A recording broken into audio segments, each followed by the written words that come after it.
Hello and welcome, ladies and gentlemen, to the Roundtable podcast, the show where we discuss Elden Ring PvP, the issues, and what can be done to address them.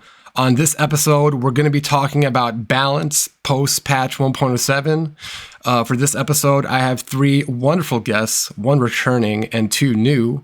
So for our returning guest, give a warm welcome back to the amazing, the wonderful Enda the Lion.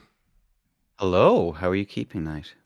I am wonderful. Thank you for joining us in this podcast. For the audience who may not know Enda the Lion, he is a caster for Duelist Event Network. He helps run the Festival of Combat tournaments organized by Elden Ring PvP Discord. Moving on to our next guest, he is Wait, but you didn't mention the most important thing. What is that? Professional cheater.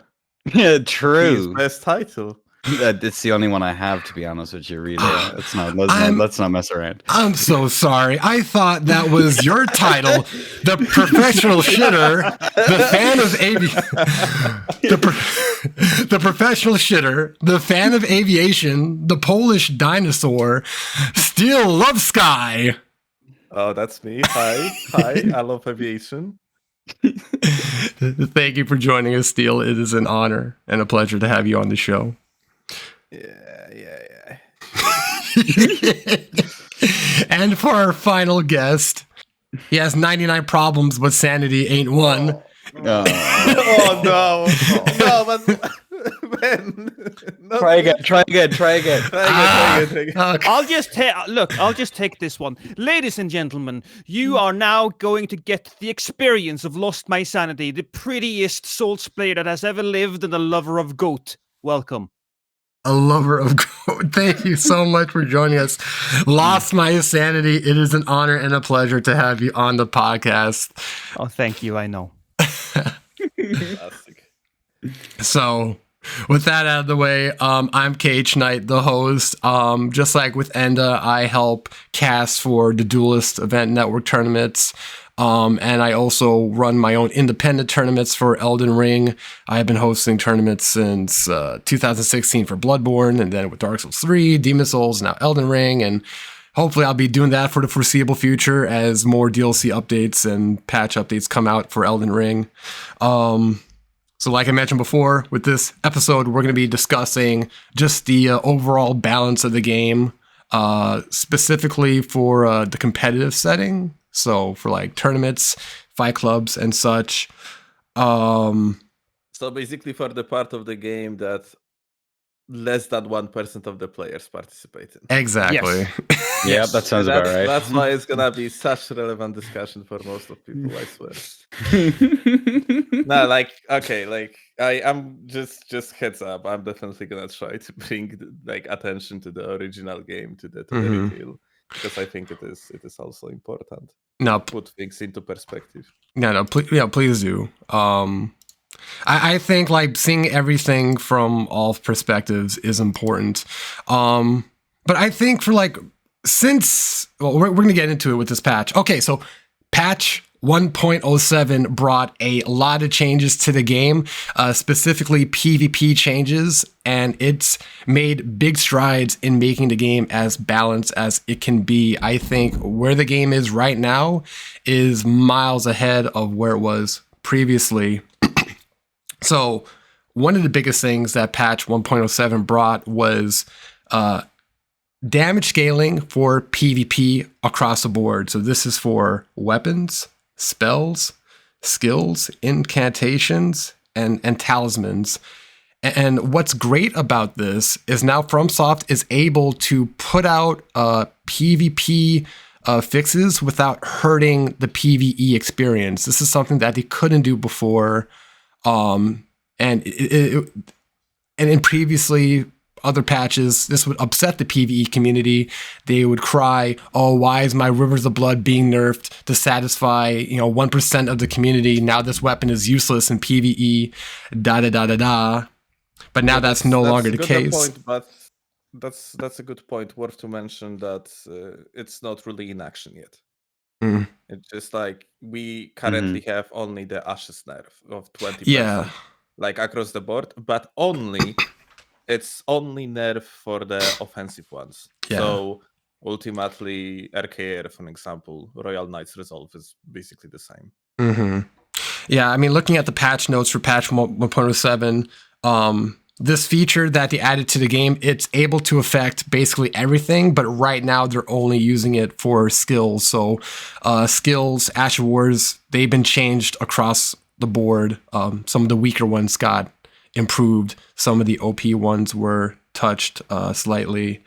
Also, they actually, I'm sorry, they actually mentioned in the patch notes that it is basically system that's gonna be continued further. Like it is only fundamentals that they have implemented so far. right. So, Right. We can Yeah. expect more in the future. Now, that's exactly what the patch notes say. With this new feature, they can improve the game for PvP further. Also, they had added a more poise damage for two-handed weapons and just weapons across the board. They've reduced the effectiveness of shields. They've finally nerfed crouch poke on colossal swords, which was the bane of everybody's existence, and not just competitive PvP, but for in invasions. Shit patch. And and it even balanced the PvE because the NPCs did not know what to do against crouch poke. So patch 1.07, just a very positive patch in my opinion. I've been feeling some pessimism towards the game and its future pre-patch 1.07 and patch 1.06, following patch 1.05 when they put out the update that removed chain casting and other changes that people didn't ask for. I started to lose faith because it just seemed like they weren't listening. The patch felt very tone deaf, but my mindset has really turned around with patch 1.06 and 1.07. It seems like FromSoft, they're finally ready to get serious with PvP.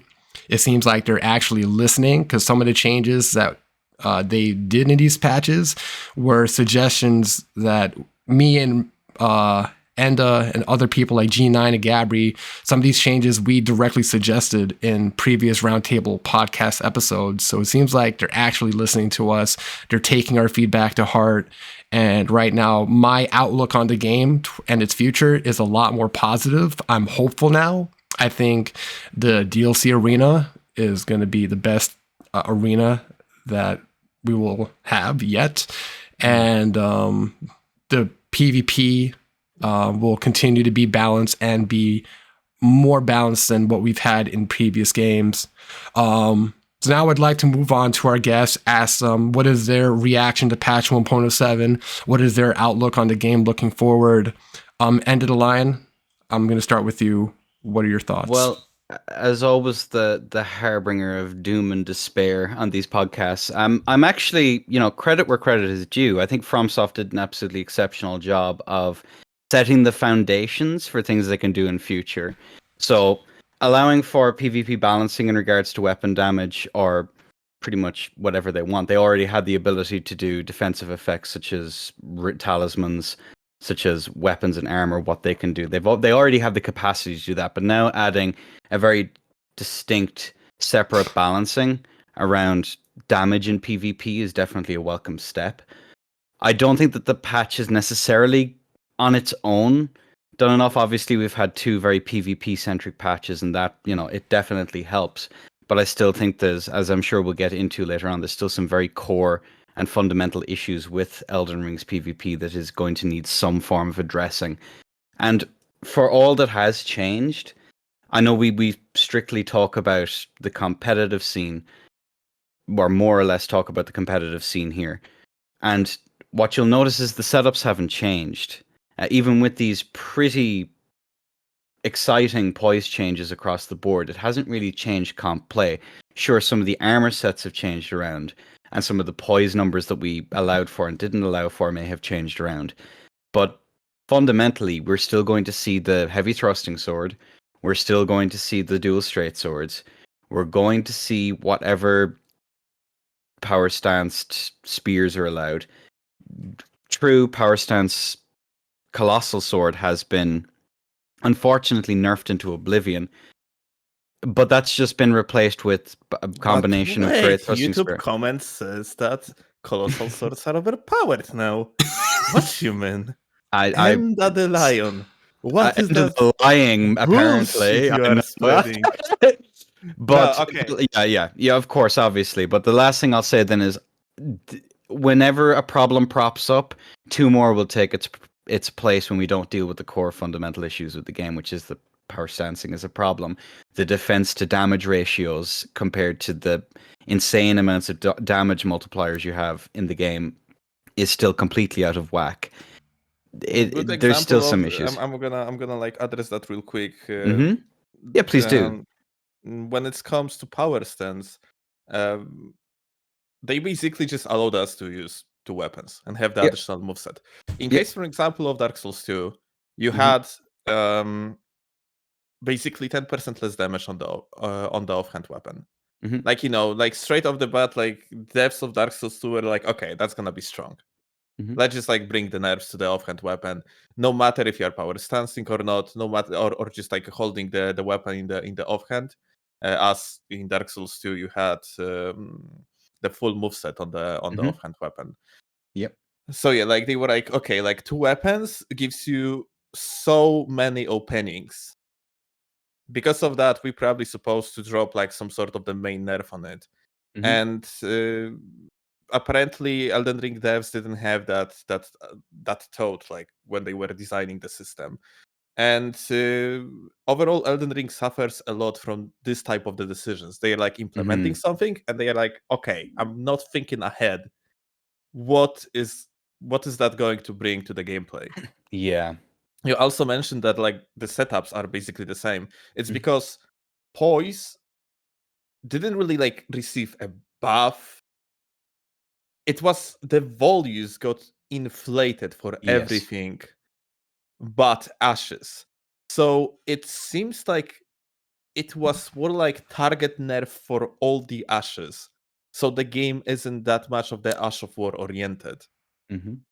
Because yeah, like it's right now 100 plus poise is so much easier to achieve, which eliminates Storm Stomp and Flaming Strike as the super like powerful threats to the gameplay. Yeah, for sure. And I think, great minds think alike, because what this patch did more so than maybe the ones before is it's allowed players who maybe were being bullied by people who knew how to optimize and min-max builds outside of a comp setting the ability, or at least getting closer to the ability of getting higher poise values and getting higher poise damage on setups that you normally wouldn't think would get it, allowing those players to get access to that. So while for the comp scene not very much has changed, it's the same faces on a slightly different day. Out in the wild, it's allowed those players to compete with people who've maxed out their builds. I feel personally, I'm not sure how you all feel about that one, but I definitely feel it's healthier for the game overall, even if the comp scene itself is being a little bit neglected still. It makes a lot of curious. sense what you're saying because essentially the most powerful armors in the game were touched the least.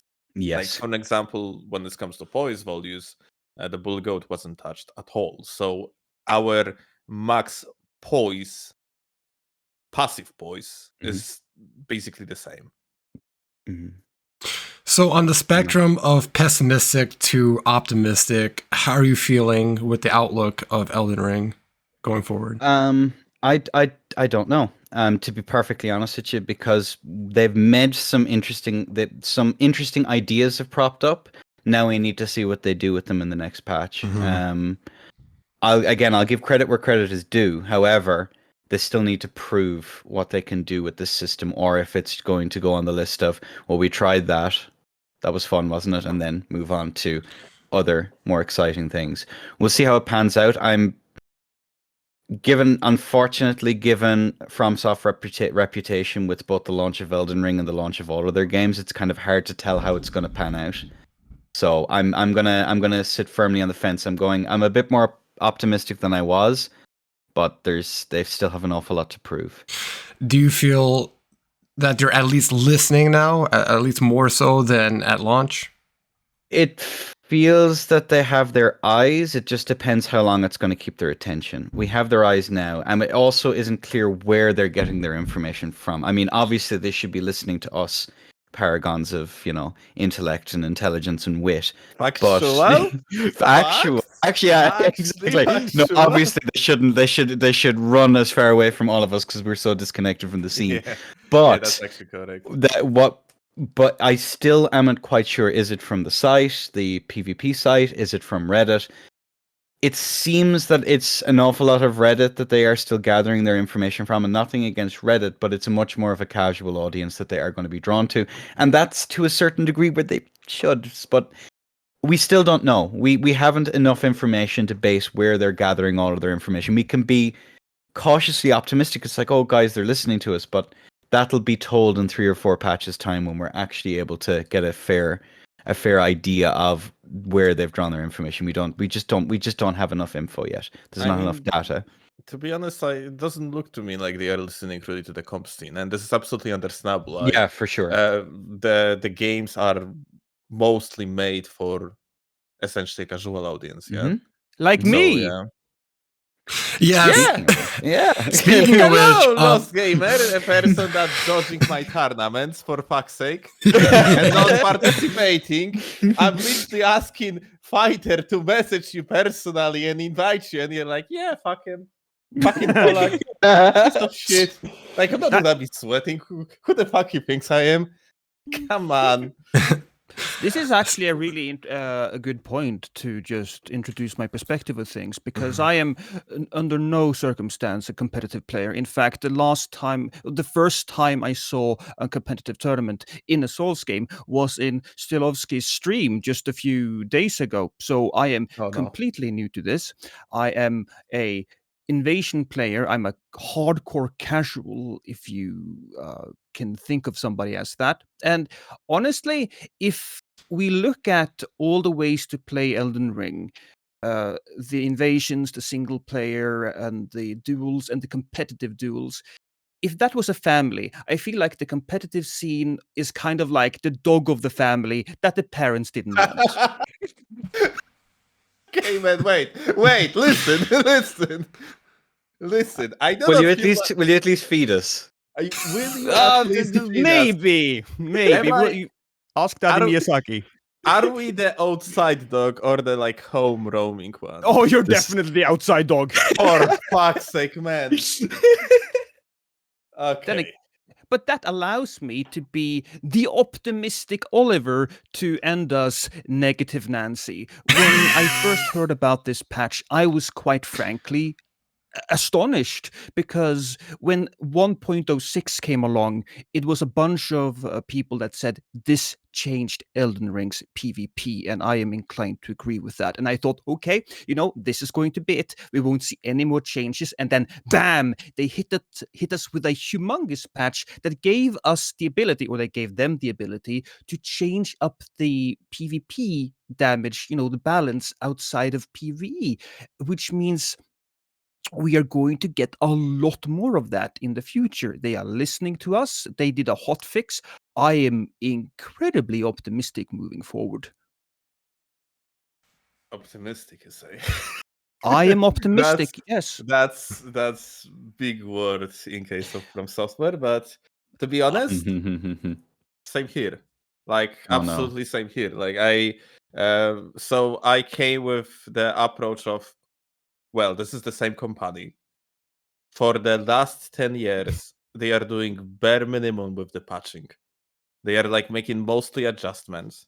Yeah. And then you have Elden Ring devs that firstly doing basically the same.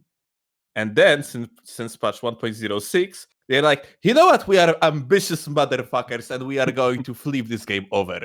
And not only with just regular stuff that, okay, we're gonna make a lot of the changes, because there was, for example, patch at the end of Dark Souls 2 that completely changed the way how the game is played to the certain point because of the balance changes. But still, balance changes equals basically increase this number up and decrease this number down, yeah, and so on, yeah.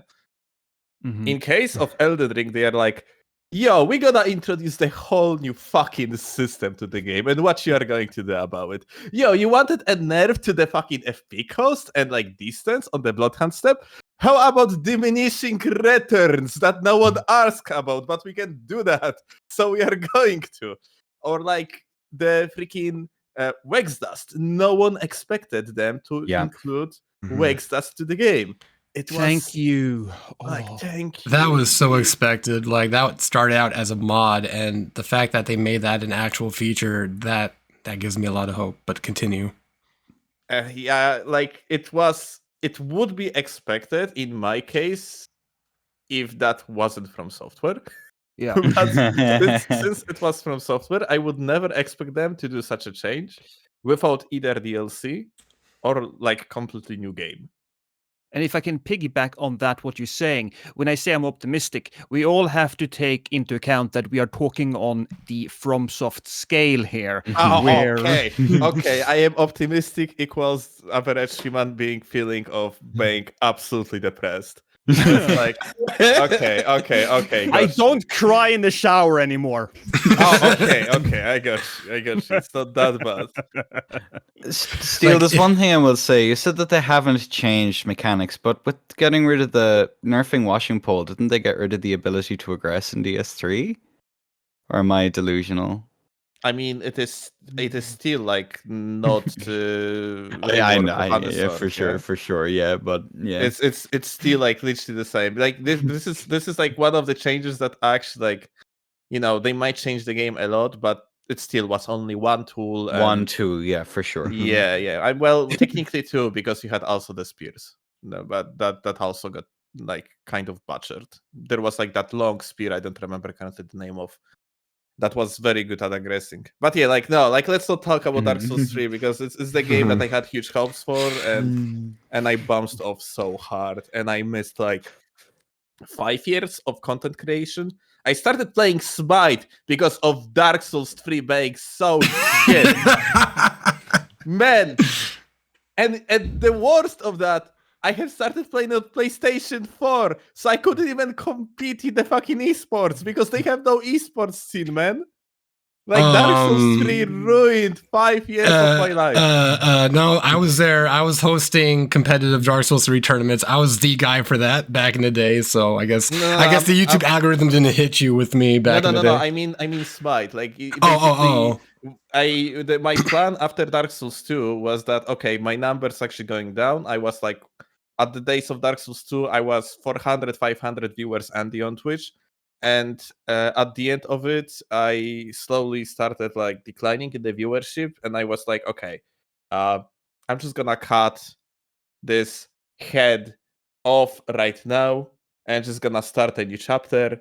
I'm going to move on to like another game and going to try to grow on the new game because those games have no fucking future with this type of approach from the competitive perspective. And at the time being, I had that huge urge to compete. I really wanted to compete. And so Dark Souls 3 didn't give me that type of competition that I was looking for, more like serious one, because despite you guys doing a lot for the scene and I was still following what is going on, I was watching the tournaments, I was looking at the information and so on. It still was just only beginning. It was just a small thing that was slowly growing, and I at the given moment was urging for something, kind of more stable, yeah. Like, so basically, instead of tournaments for $100, I would rather prefer tournament for $100,000 with team of the 5 players, yeah. But yeah, that never came to the conclusion because I have started playing Smite on PlayStation 4. I reached the highest rank in the game there in the period of like half a year after I started playing. So I was like putting a lot of effort into it, and they announced that PlayStation 4 is not going to receive the competitive scene at all. So yeah, that was amazing waste of time. It's interesting because when we're talking about the competitive side, and we talked a little bit about this earlier before the stream or the recording even started, and we talked about how you guys didn't feel like the competitive side has changed much after the new Mhm. patch. I feel like the casual side, the invasion side, has changed a lot. A lot of the other weapons, like greatswords, now are very viable. In fact, if you want to trade with them, you can now do so. Yes. And Mhm. I love that. For me, the newest patch has opened up so many different weapons for me to use. Can I still use? Can I use hammers and flails? No, they're still garbage. But great swords are now returned to their I'm s- proper place in I'm Yeah. the I'm Mhm. world. sorry. I have 100% win ratio with flails. Okay, they are absolutely OP. You I used swear them to all up God, twice, didn't you? I use them in like 12 invasions, but yes, Yeah. I do have 100% win ratio. You cannot take that away from me. Flails are overpowered. What you're And saying? sorry, Mhm. go on, Steel. What you're saying, Lost, is also true for me because I absolutely adore to play with the off meta as much as I love playing with the meta weapons. Um, and this is absolutely fact. Like so many things are so much better now. The problem is that like on meta scale, they are Mhm. not good enough. Mhm. It's like we need to bring the standard to this game where every weapon has at least that one move that has like a sub 15 frames startup on 30 FPS. So like Yeah. you have like that 500 milliseconds or less for the reaction. Without that, no weapon is going to be viable because like dodging stuff in this game is just relatively simple, especially in 1v1 setting. So if you do not have like fast enough attacks, then you do not have way to aggress. You can only trade. And then we are coming to the point at which we're gonna have to complain about other stuff that we later on gonna talk about in the podcast most likely, which is pierce damage and Mhm. trading. Mhm. So, but yeah, like What I let's not. will add, though, to Lost's point, because I feel it is worth mentioning, is that having those other kind of more off-meta setups be elevated means an awful lot because Hmm. even for the people who aren't watching tourneys or spending however many, an ungodly amount of hours at MAG every day or in leaderboard or whatever their comp scene is or whatever their dueling site is, having someone bring in a great sword and for that to be an issue that you have to deal with or figure out how to deal with is fantastic. Or people bringing in something like a scythe and it's like, oh, this poise breaks almost everything. What on earth do I do? I can't monkey into this. What? That can make a huge difference, and it does spill over because you do see some of those off-meta players or the people who enjoy playing those setups do make a showing into tournaments, do come into leaderboard, and they pose an interesting problem for people to have to deal with. So variety is still important, but it's still that problem of relative balance between different setups. That's just I'm sure we'll talk about stuff like that later, but it is a huge issue that does need to be addressed. Definitely. Right. So overall, general feeling, at least in this chat, we're optimistic about the future of Elden Ring. FromSoft, they're listening, and it seems like the PvP is only going to get better from here. Invasions no longer make us want to pull our hair out. Man, Well, such a not game as much changer. as before. No. I am actually, since patch 1.06, I do not feel any urge for the another patches, and they are still keep coming, and they are bringing even more amazing stuff. So, like from my perspective, like I after the patch 1. Like before, it was like that. The chat on my live stream every single day. Hey guys, don't worry, patch tomorrow, copium. And after that, like complete radio silence, everyone is basically happy with the state of the game. We're just invading and having fun. It was such a game changer. So for casuals, for invasions, the game feels a lot better, but on the comp side, there's still some work to be done. So moving on, I would like to get everyone's opinions on what are the top priority fixes post 1.07. Steel, we're going to start with you. Your thoughts? So I would love normalization of the frame data across the board for the attacks of the weapons, which means that attacks that are definitely too fast, we definitely have to bring them closer to that beautiful sweet spot I talked about before, which is 15 frames on 30 FPS. Example of that is, for example, thrusting swords that have a crouch poke attack of 8 frames startup, which is like, yeah, you have like 300 milliseconds for the reaction, basically, yeah? So it is, if you are looking directly at the blade is not moving, just standing still, someone is crouching in front of you and they are going to click that R1, then you can possibly dodge. You are wasting like a 2 frames on top of everything on the amazing system of the dodges in this game, which basically you have to unclick the sprint button instead of click it for the sake of to have the dodge, yeah? Which basically one of the reasons why Quickstep is just so much better or Bloodhound Step so much better at dodging stuff is just because it is click on the activation. But yeah, like generally speaking, the game doesn't play like that. The game works in the way that someone that is rushing at you with the thrusting sword is going to blend their attacks with crouching and uncrouching, ergo wave dashing, or like just simply gonna do other maneuvers. So they're gonna be some sort of the frame drop on their part, and they are going to skip some frames because of that, or there is going to be like lag, regular like online lag, and the same shit going to happen. So ultimately, weapons like that definitely need to be nerfed when it comes to the frame data, because they are straight up unreactable. It is unhealthy for the game, that's for sure. On the other hand, all these non-meta weapons that, for example, they are almost okay. Like, for example, the Great Hammers have one of the better movesets in the game. It's just that they are lacking the frame data. Like, if the regular attack has, I think, 16 frames, it connects at like 17 frame 17. It is minimally too slow. If they would increase the neutral attacks to that 15 frames, Great Hammers would actually be so much better, because like legitimately this moveset is good and it has like a lot of the ways to surprise your opponent.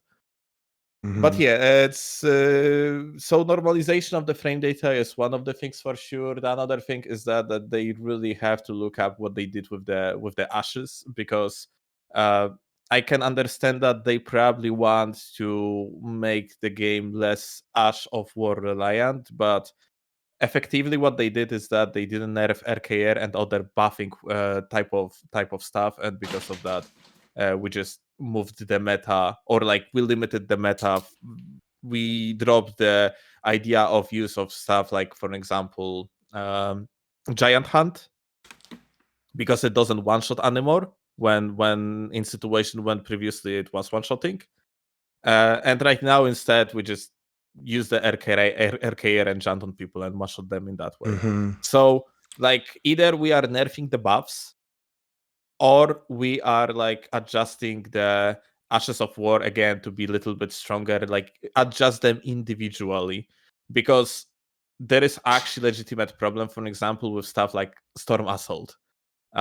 Storm Assault used to be very tricky type of Ash of War that was dealing around 1200, 1400 damage on the true combo, but you needed to lower the poise of your opponent to 50, which required you to, well, do some shenanigans and so on. Yeah, but ultimately, you could somehow manage with this Ash. Right now, it is so much harder because, first of all, the poise damage on the Ashes remains unchanged. So it is still 50. It didn't got any buff. And on top of that, the 20% damage nerf means that it is not really that viable of the option. It is not worth the risk of lowering your opponent poise in the first place for the sake of so you can actually use the Storm Assault at all. And that's really unfortunate, because I would say this patch, I know what they wanted to do. I mean, like, I think like it is all nice and cool. The idea is fine, but I think that meta got stagnated because of that, more than like it's like, yeah. I think like the meta just straight up little bit stagnated because of that. We have like less viable options than we had before. That's actually pretty surprising. Because the general reaction I get is that, or at least in invasions, there's more options. But you're saying there's less options in competitive now. No, there is definitely like there is more options on, for an example, like lower levels, because like the reminder that this is like percentage nerf. So the less of the number you have, the less effective it is going to be. But effective damage of the current weapons, that like the meta invasions, I'm talking about situation that you are invading at, for example, level 125 to 150, and you are facing people that have optimized builds, that are dedicated gang squads and so on. Yeah, because you can beat literally anyone with anything as long as they are PvE gamers going through the game. They are not PvP ready, so they are just getting bodied.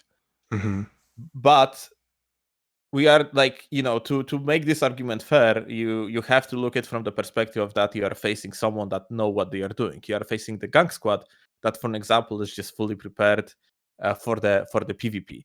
So in case like that, if you are facing this type of the gang squad, you usually have to rely on the one-shotting tools.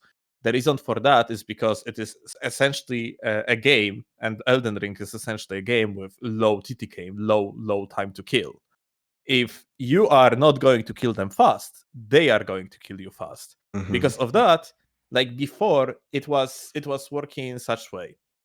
You had Thunderstorm on the please guys remind me, it is this axe, Ash of War called Stormhawk X. Yeah, Stormhawk Axe. So Stormhawk Axe, basically, because the poise values are the same, is just worse now because people have more poise, and if you have more than 96 poise, you can straight up not even roll out. You can leave out of the AoE. You can just move backwards, and you are safe out of the AoE. So if you have like a more than 96 poise, then Stormhawk Axe is basically way less problematic for you.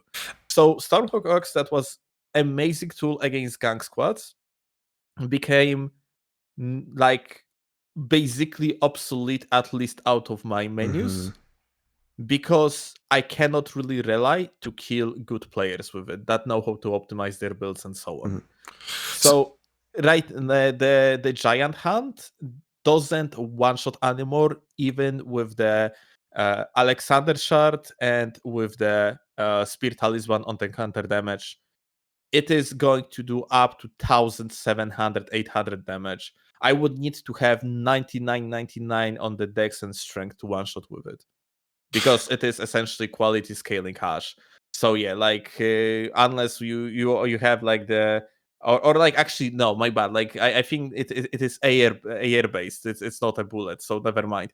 Like essentially, what does that mean? Ultimately, what does that mean at the end of the day is that you pretty much not going to one shot with this tool. If you are not going to surprise one shot with this tool, and it is working basically the best on ultra nerfed colossals, then the Ash is out of the window. I cannot use it besides for fun moments. Just, oh, look, I see PvE gamer, I'm gonna one-shot him because he has double sword seal, because he watched my video and believes that 70% additional bonus damage being received to the person that has double sword seal. So like essentially, like, this type of situation, yeah, like it's only for fun, Ash, basically. Like from the perspective of the meta, there is just less options. So basically, in their efforts to make the game more balanced in a 1v1 situation, they made it harder for invaders to win against gankers, against multi-person fights. That's what you're saying.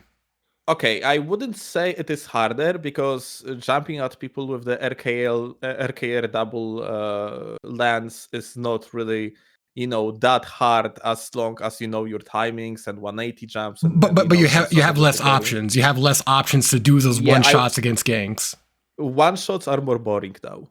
And I am slowly moving towards magic. I kind of started enjoying invasions with the pure magic builds, because magic is so absurdly fucking stupid in this game because of the homing effects. It has like it basically magic in this game is working the way you maintain 100% of the priority when you're casting spells.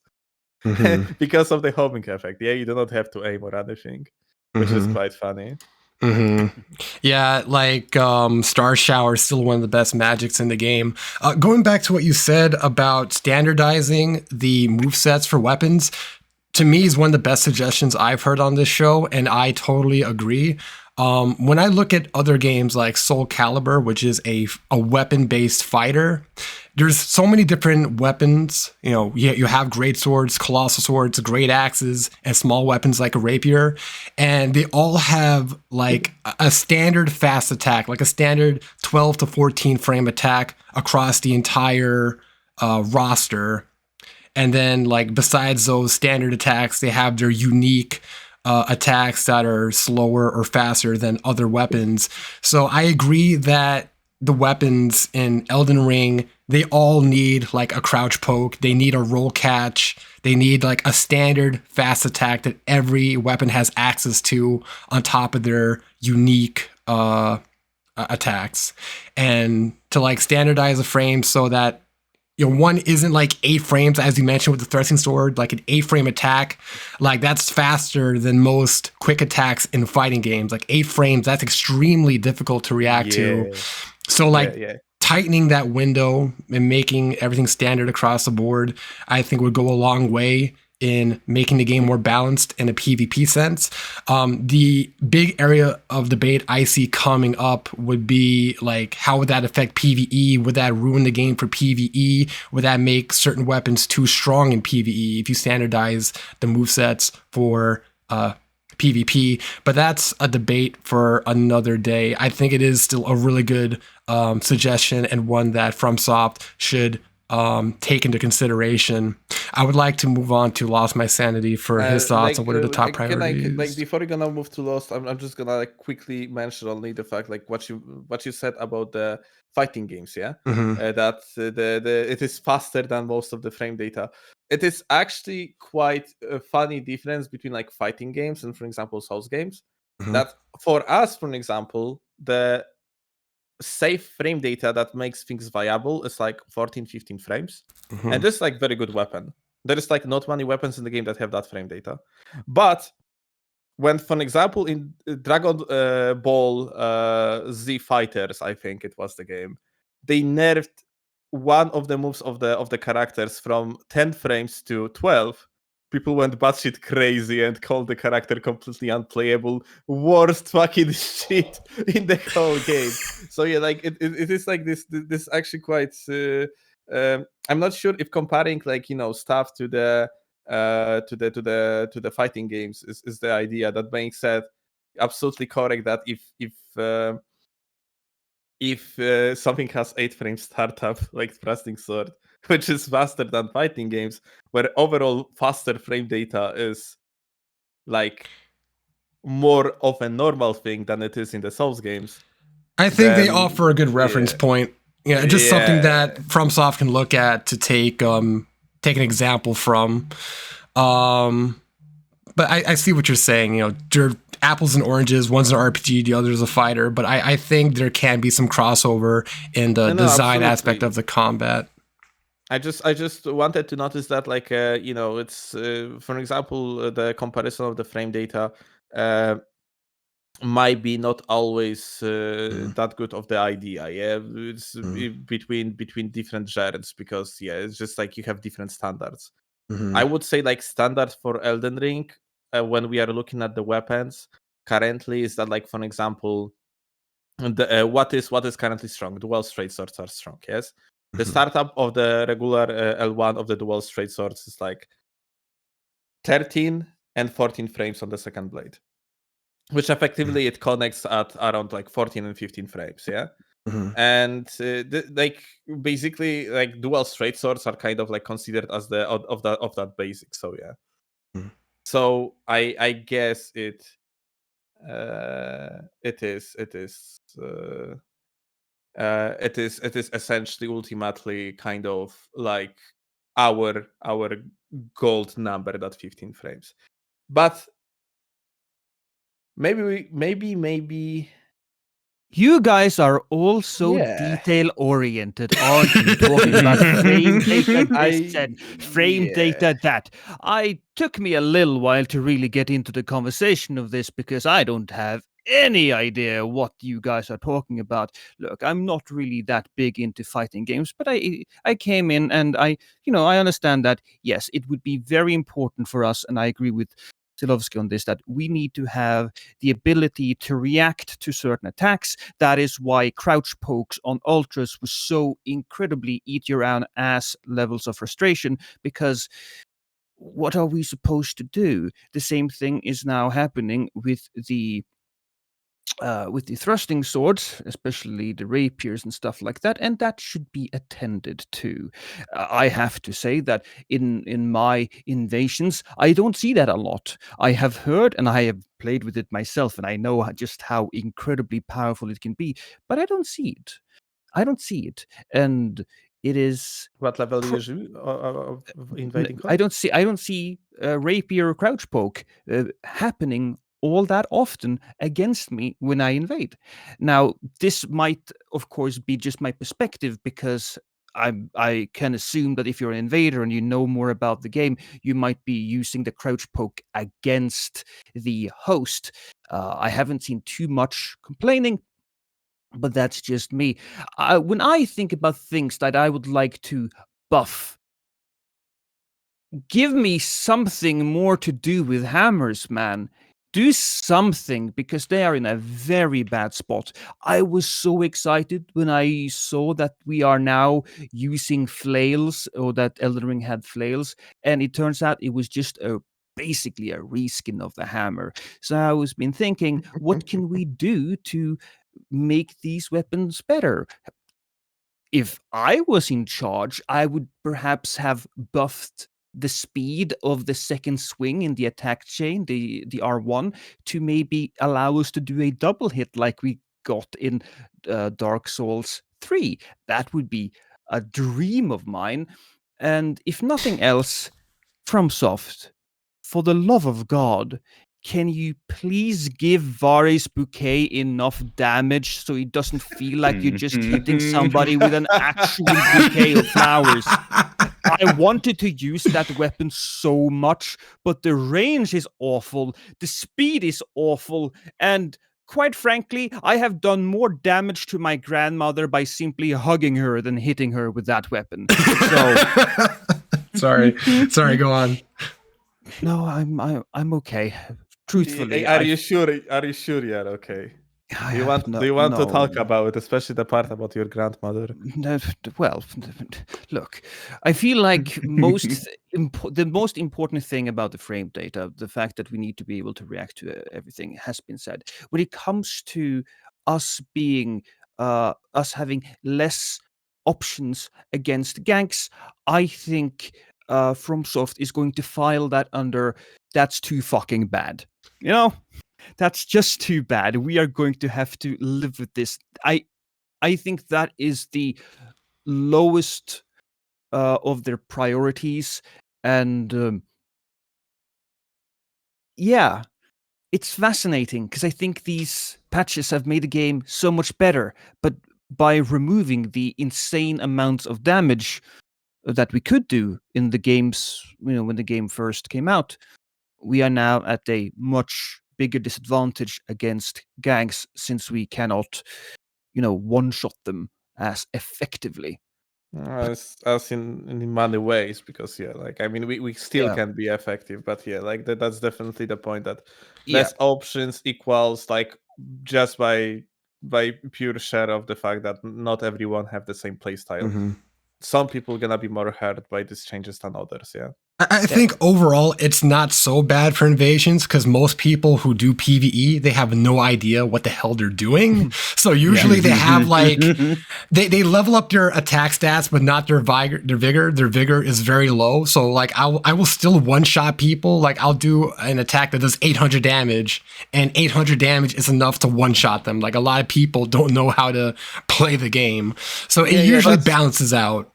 I mean, that's correct, but for this, sorry, Enda. I was just gonna say, but didn't you know that The health bar is a crutch, my friend. I mean, come Factual. on, like, just don't Just get hit dodge forehead. through. Just don't get hit forehead. It's like, I mean, that's how they think apparently. But if you're up against a gank, if you're up against a gank as an invader against people who actually do PvP, then that's where you're in trouble. Okay, like let's maybe like just bring up the terminology. I don't consider PvE players as that just going through the game as gankers. Yeah, no, Yeah. absolutely. Yeah, I think those are just co-opers. This is how I call them. And gankers in my eyes are people that are PvP ready, that are waiting for the invaders to beat them up. Those are gankers. At Ice Lake. Mm-hmm. Ice Lake, because that's where they go. There is 3 people in the middle of the lake. There is absolutely no terrain that you can take advantage of, and they're waiting there with like all of them have double like spears, and they want to drive you mad, both figuratively and literally. but yeah, this is like I generally speaking, I don't like the idea of talking about balance issues and bring in the argument of okay, but most of people are like this, like that. Most of people don't really play the game optimally, yeah. And it's like if you are going to compare like like the optimal invader that is jumping on the world of the casual player, then sure, like they are going to get obliterated, yeah. But this even is with Varus Bouquet. Yeah, even with that one. And by the way, I still have to yet to use this weapon. Save yourself, man. Just don't. It looks interesting. I would like to just for the memes, but yeah. Loss, reiterate your priorities again for what you want to see changed. All right. So what I want to see changed, I want them to do something, anything that can help hammers reach a higher level of play. Right now they are too slow. They don't do enough damage, and specifically the dual hammers moveset is incredibly awful to fight. Atrocious. Yes. Wait, I thought that one doesn't exist. The thing is, I understand that some weapons are simply not going to be used or are simply not intended for PvP, but I think we can definitely do something to not bring them up to I don't think any hammer is going to beat an excellent spear player, but do something, man. Just anything with it. Well, it's surprising. Imagine Lost on this meme with the guy with the stick just poking at From Software, being like, "Yo, From Software, do something." At least when it comes to twin hammers, it's surprising to me because we had an equivalent in Dark Souls 3. It was the Drang hammers, and the Drang hammer moveset with its specific Asher word, it was actually pretty good. Like. You could infinite with it, just to be clear. There was an infinite that I'm not sure if it was frame perfect, but it wasn't far off it, that could just consistently kill people. It was pretty impressive. Like it's odd to me how like some of these weapons and their movesets, they've existed in previous games, and in the previous games the movesets were better, but in this game they're worse. Like for the hammers and the dual hammers, all the attacks are vertical, so it's very easy to sidestep them. In other games you had horizontal attacks that were a lot harder to sidestep, so it's curious to me why they would choose to make it like that and just make it blatantly worse. Not just for PvP, but in any situation, like any enemy sidestepping you, it's going to be a lot harder for you to hit them because all of your attacks are just swinging from overhead, up and down. Yeah. And just change it. Just change it. Go back to the Drang hammers. Just do it. Jesus, like just click button and change it from software. It's that easy. Yeah. I am professional programmer, by the way. I know everything about code. Well, I mean, if they want to recycle some old animations, I honestly wouldn't mind. To be honest, they are so absurdly ambitious with the recent changes. I wouldn't be surprised they would do something like that. Okay. I don't know how many of you guys play Demon Souls, but in Demon Souls, colossal swords like the Dragon Bone Smasher, the R2 attack had like a lunge to it where like your character would take a couple steps forward before the sword would come down, and that would roll catch people consistently in that game. So I think like the heavier weapons, they need something like that where like it has a couple steps of walking to it, some lunges. so that way it's easier to roll catch people. I think they can use something like that to make it more viable. I mean, like- absolutely. Yeah, I'll just go. No, go. I absolutely agree. It is something that I frequently talk about when I make weapon reviews, and it is something that I feel like they really should, at least moving forward with newer games, they should take into account. Most weapons need a heavy attack that shows you a little bit forward, so that if it's a charge, you can actually hit them, or you can do a little bit of mind gaming. My favorite heavy attack in the game is the Butcher's Cleaver, where you run forward like a madman and then slam it down. And you can even Wait, from which game again? From Elden Ring. Wait, Butcher's The But it's not butcher's the butcher's knife. He's saying, right? The weapon with the heavy attack where you run forward. It's an axe. Yeah. I love it so much, and I wish more of the weapons did that. And all that one. weapons, Okay. yeah, all weapons need at least something to roll catch. It doesn't all have to be, let's say, a crouch poke, but if they can weave in different movesets moving forward in different games, that allows for that type of play, I think even, both casually and competitively will be a lot happier. Yup. I agree. Absolutely. Like in the perfect world, From Software would have like a meeting, and they would try to figure out formula. Okay, how to make like every weapon in the way that it has the core mechanics of the top tier stuff. Mm-hmm. Like it's Amen. basically okay. So everything is supposed to have like roll catch. Everything's supposed to have potential pseudo combo. Everything's supposed to have the way to deal with both low poise and high poise in an efficient way. So, for example, like the perfect example of that, the perfect weapon, perfect setup in the game, in my opinion, which is power stance straight swords, jump attack, 150 poise damage. It's going to beat every passive poise in the game. Then regular attacks, regular L1, that sub 15 frames attack. Amazing. That deals not that much of the poise. So like someone might try it with you, especially if they have hyper armor, but you have that frame data that is supporting the weapon. The way to kind of hide your intentions by wave dashing and doing the crouch attacks with the regular crouch R1, which gives you usually the thrust attack that has good frame data, good roll catch. Like the weapon is just perfect, and also great ashes on it. And like every weapon supposed to be like PSSS.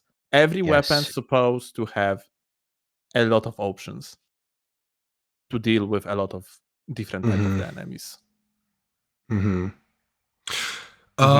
So far we have standardizing the movesets, giving each moveset a viable attack for roll catching and such, improving hammers, Especially Varus Bouquet.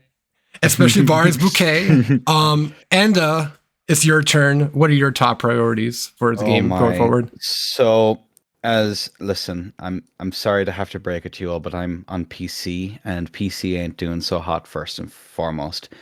The issues with frame rate, with the performance on the majority of people's rigs is absolutely abysmal still. They said that they've improved. You don't? Like, I don't understand what you mean. Isn't like all the problems like fixed by seamless code? Well, that's one way to do it, but they still have, even seamless still has some issues on certain rigs that they have found workarounds using the mod, but there's kind of two parts to it. There's obviously performance, and then there's performance related problems such as input drops that aren't necessarily a problem on PlayStation. Some of them aren't, but when you get a massive frame drop, there's a possibility that your input might get eaten, and I have a feeling that's an awful lot of people's problems on PC with input drops. It's just that isn't there like a serious problem where like every few seconds or so there'll be just a massive drop to like 30 or 40 FPS and then it'll just shoot back up again. It's absolutely abysmal on PC, and if there is something like that on many. there's some problem to that effect, and the longer this goes on, the less PC players we have. Of course, seamless co-op is a problem in the sense that it takes away an awful lot of the low-level invasions, because these people, the more dedicated co-opers, are going to do that on a mod that provides a better service than the main game. But that's a discussion for a that's a completely different discussion. Yeah. That is a completely different discussion. But in terms, I think Steel, you've kind of talked around this, and it's the idea of encouraging people to use as much of a moveset as possible. So I've been playing a little bit of DS2 recently. Oh my man. And I have to say that having to use more than one button coming from both Dark Souls 3 and Elden Ring is a frightening experience. I'm scared. And it's beautiful. Because what does Elden Ring do better than any other Souls game? Because of the variety of attacks you can do. If I get someone into hit stun, I have several options that I can choose from. Steel brought up Power Stance Straight Swords, which is a really good idea. I can go for a roll catch with an L1. I can R1 and just clip them very quickly and move out. I can crouch R1, I can get them. I can even set up for a heavy attack. Now, chances are that's not going to hit, but it's still something they have to be worried about. And then, of course, there's Ashes of War. When someone's caught in that bad position, when they're in that disadvantaged state, you have multiple things you can do. What's the problem with Power Stance Straight Swords, though? You have two things you can do. You can press L1, or you can crouch R1, and those are the two best options, and anything else is made more or less redundant by that. Yeah. We've kind of talked around this a bunch, but exaggerating the fact that Elden Ring plays off those mix-ups, those positions where people have to coin flip what you're going to do.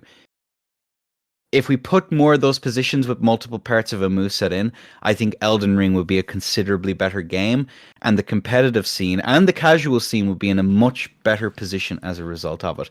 Because one of the main complaints you hear about an awful lot of the top setups is they have one attack that everyone uses and it's a bit boring. So from a TO's perspective, that can be very difficult when trying to make rule sets, because it's like you want to encourage variety, but in that variety, people are going to do pretty much the same things anyway.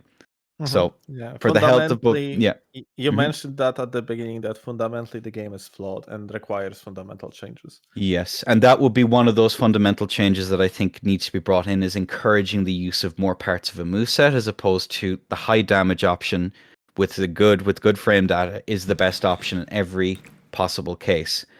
Another thing that needs to be kept in mind is you're not going to like this one, Steel, and I apologize. The damage to defense ratio in this game is utterly disgusting. For anyone who doesn't know, Stochastic does an awful lot of deep dives into the mathematics behind the game, and I think we'll be talking a bit more about this later. But if you want to get depressed looking at math more so than high school, I would advise watching it. Because, my word, it's worse. Base defenses in this game compared to the multipliers that you can stack on top of it are worse than Bloodborne. Think about that statement for a second. You've all seen Bloodborne, where they die in like 3 hits and they're allowed to heal and they still die in 3 hits anyway. That's Elden Ring, except worse. Except worse. Even with the 20% damage nerf, take off all the armor and do the same thing, you will one-shot people. That's not a good thing. And it takes away the diversity of armor sets, so that even armor sets that might give you some abilities, like is it the Crow's Talon? I can't quite recall the name of it. The one that gives you a buff to your jump attack. It's a light armor. Yeah, it's the armor set that does the exact same thing. Yeah, but the armor. Why did you ever do that? Because it's awful. Yeah, like the armor, it kind of balances itself out in the way that like the armor set basically has tragical defenses and poise. So like it is somewhat okay, but like you're talking about something completely else here, though. Like it's just like overall damage around the game. Like I do not have a problem with the idea that like Elden Ring would become low TTK game. I'm sorry, it is low TTK. High TTK game, like for example, Dark Souls 3 was, or like Dark Souls 2, like similar to Dark Souls 2. I really don't have a problem with that. I just find it unrealistic. It is currently very low TTK game. Like if you would be comparing it to the shooters, it's like comparison of, for example, Dark Souls. Dark Souls 3 would be Apex Legends, and Elden Ring would be Counter-Strike. The difference between I have to spend at least 3 seconds straight up beaming my opponent to kill them, versus I just click the head and they are dead. Like Yeah, exactly. Elden Ring is basically I click the head and they are dead. Yeah. Yeah, for sure. So yeah, like I do not have a problem with the idea that okay, like the TTK would be increased overall across the board. The problem is that like they, for example, had attempt to do that right now with the Ashes of War, and that ended up in the situation that Unsheath is now worse than Moonveil, when before, like damage wise, Unsheath was better. But because like Moonveil has weird as bullet calculations and so on, it turned it out to be actually no more powerful than Unsheath. It has damage level 3 hit stun, which basically is the hit stun that you receive on your end, which is the same as the crouch poke, which is just to most people absolutely annoying. And in the particular situations, it doesn't let you to basically, it gives the weapon too much priority. Yeah, for sure. And the one thing I'll say is I don't necessarily want to make it a very high time to kill game. I don't think that that's necessarily what I'm looking for. I don't want it to be like the sweatiest duel in Dark Souls 3 that can take 4 hours. That's not what I'm looking for. I'm just looking for some degree of bringing it back into the realms of reasonability, where you can reasonably expect, without Blue Feather, for a duel to go on for maybe 2, max 3 minutes, for example. I think that that's within the sweet spot of how long you want something to go on for, and for people to be engaged while doing that. Because as it stands right now, when 2 people are using very high damage weapons, they're both utterly terrified to engage, or in a gank situation, the exact opposite, they rush people down. That is something to keep in mind. And the last thing I will concede to you, though, Steel, that's worth keeping in mind, it is an open world game. Having a very high time to kill in an open world game sounds horrifying for everyone involved. Having the entire map to run around, not having many mobs. I think it's reasonable that it's considerably lower than 3, but I still want that consistent back and forth that lasts out in the wild, which is, again, although we are talking about within the aspects of a rule set, we still want to think about it out in the wild as well, for a fight to last 30 seconds. You make a really good point there. Go for it, please. I would personally prefer longer TTKs, because then I can make longer videos with fewer hits and earn more money. Yeah, like I have. Correct. Listen, I have such a I have a post problem. Like when I'm making my videos, I basically cut off all the in-betweens in the duels and so on. Yeah, so I am like, what I'm usually doing, I'm just looking at the audio and I see where the audio is starting picking, and I'm cutting off like the part where the audio is too silent. Yeah, it looks like too silent. And holy shit, man, it's like when I am looking at these fucking clips, I am just so incredibly frustrated by the idea that potentially, like, something that at first looking like invasion that would be interesting to watch ends up being basically 5 seconds clip. Yep. It's such a unfortunate like thing. But at the second side, then if you would go with the high TTK, and I like look at my for example, clips from Dark Souls 3 when the servers were like re-released, and I started reviewing my clips from Dark Souls 3. I'm like, man, this is so dog shit. It's so boring. Like I have so much essentially freaking I have so much content technically, but ultimately it's not really worth it, because it's an awful lot of no, I completely understand. I completely understand. It's funny that it's a funny thing. You talk about doing the content. So for us doing tournaments, especially doing them live, you'll have a fight that goes on, and the time it takes to summon someone else into world, to get them into position, and to get everything ready, it's been 3 times as long as the actual fight. Yes. So from an audience perspective, that's not good. From a competitor's perspective, that's not great because they're spending more time sitting around twiddling their thumbs waiting for something to happen. And even from a content creator's perspective, trying to be in the tournament, it's an awful lot of downtime. So that's something to consider. But one last thing I will say, and again, it's kind of, all of these things kind of circle around things both of you two gentlemen have said earlier on. The frame to damage ratio is another thing that is completely out of whack in Elden Ring. Carrion Slicer hitting for, in some cases, 900 damage, sometimes, for how quick that it is. Man, Carrion Slicer is such a good topic. I cannot believe that did not get touched in the last update. Just think about that for a second. It's the speed of a dagger, yet it hits stronger than Ultra. But it has no points damage, it's good. Yeah, that just means that they're going to stand there and tank for them because they don't know they've been hit. It's fantastic. Fantastic. You don't want the points damage. You don't want to scare them off. You want to keep them close and give them a hug with the blue lightsaber.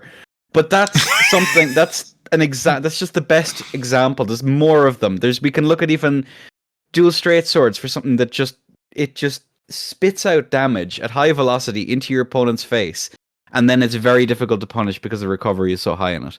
Mm-hmm. There's something wrong there with the relationship between the frame data. I know lost your frame data this and frame data that, but it is very important. He would never. Words are hard.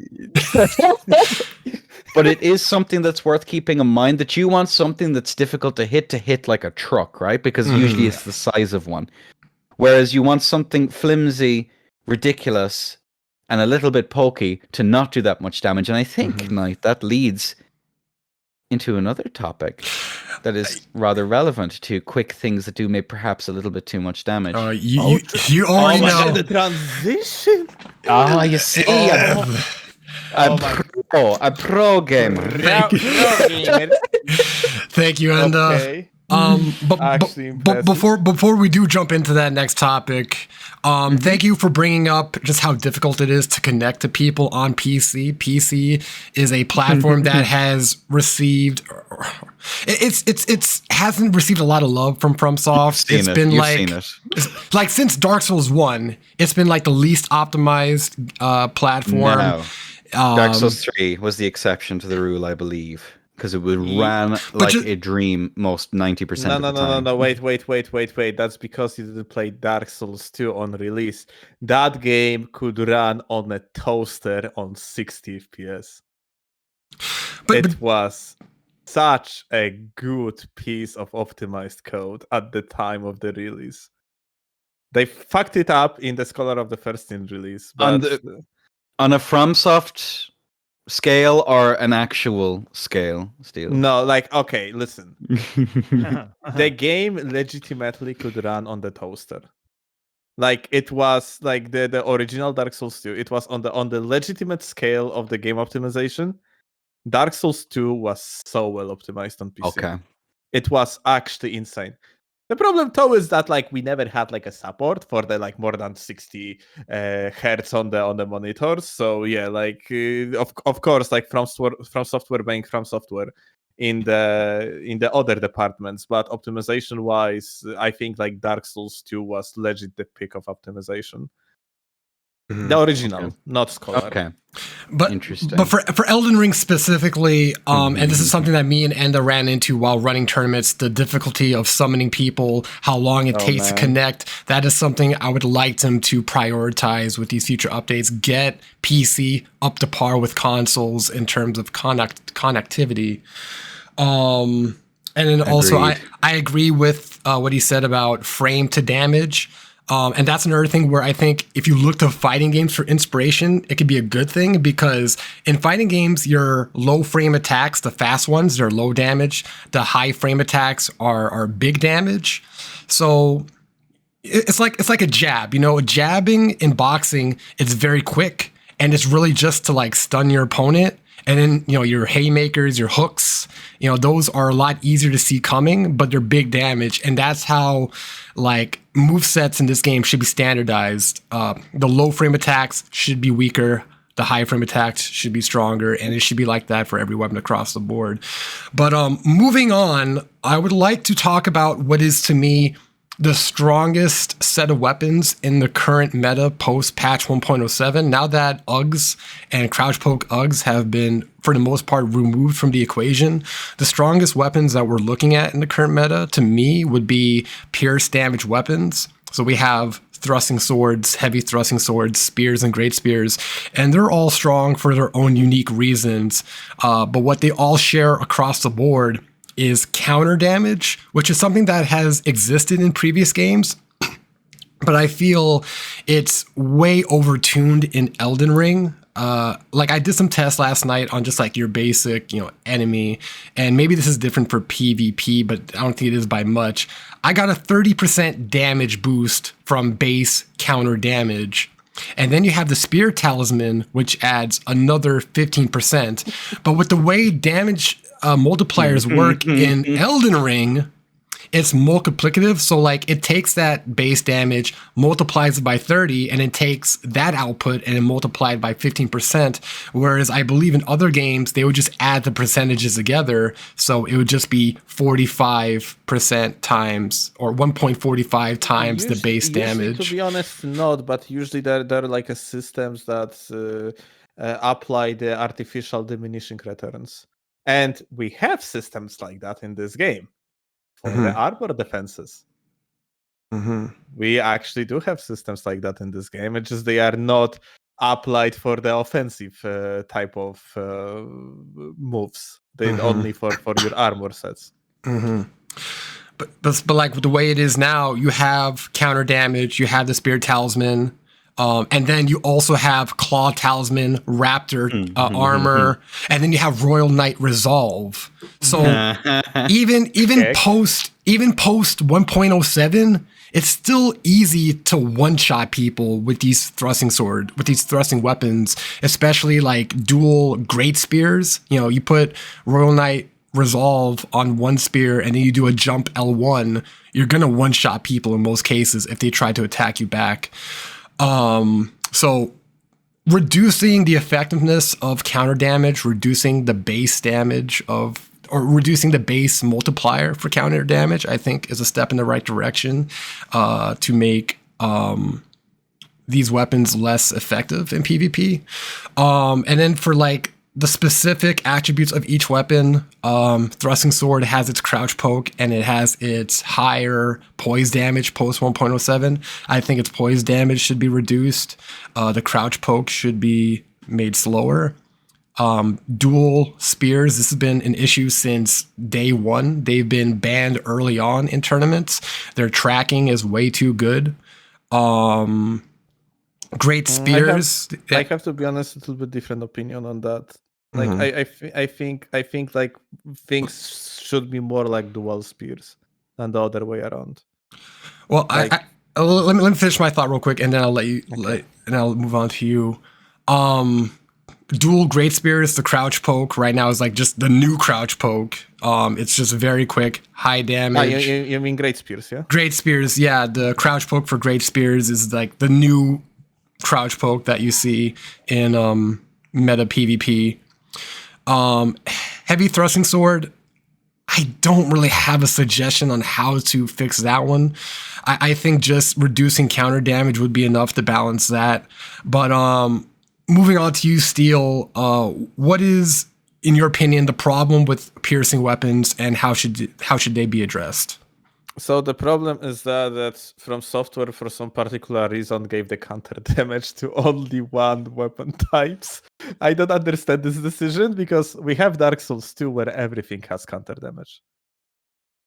Like in Dark Souls 2, like katana, slash on the katana, slash on the longsword, the blunt damage type, everything is going to deal the counter damage. And the idea of bringing counter damage only to the pierce attacks, I don't know if that's like, if that's like a maybe like left over after like Dark Souls 3 balance idea or something like that, that like technically these weapons are just harder to hit or something with, but it doesn't work in this game. Either like I would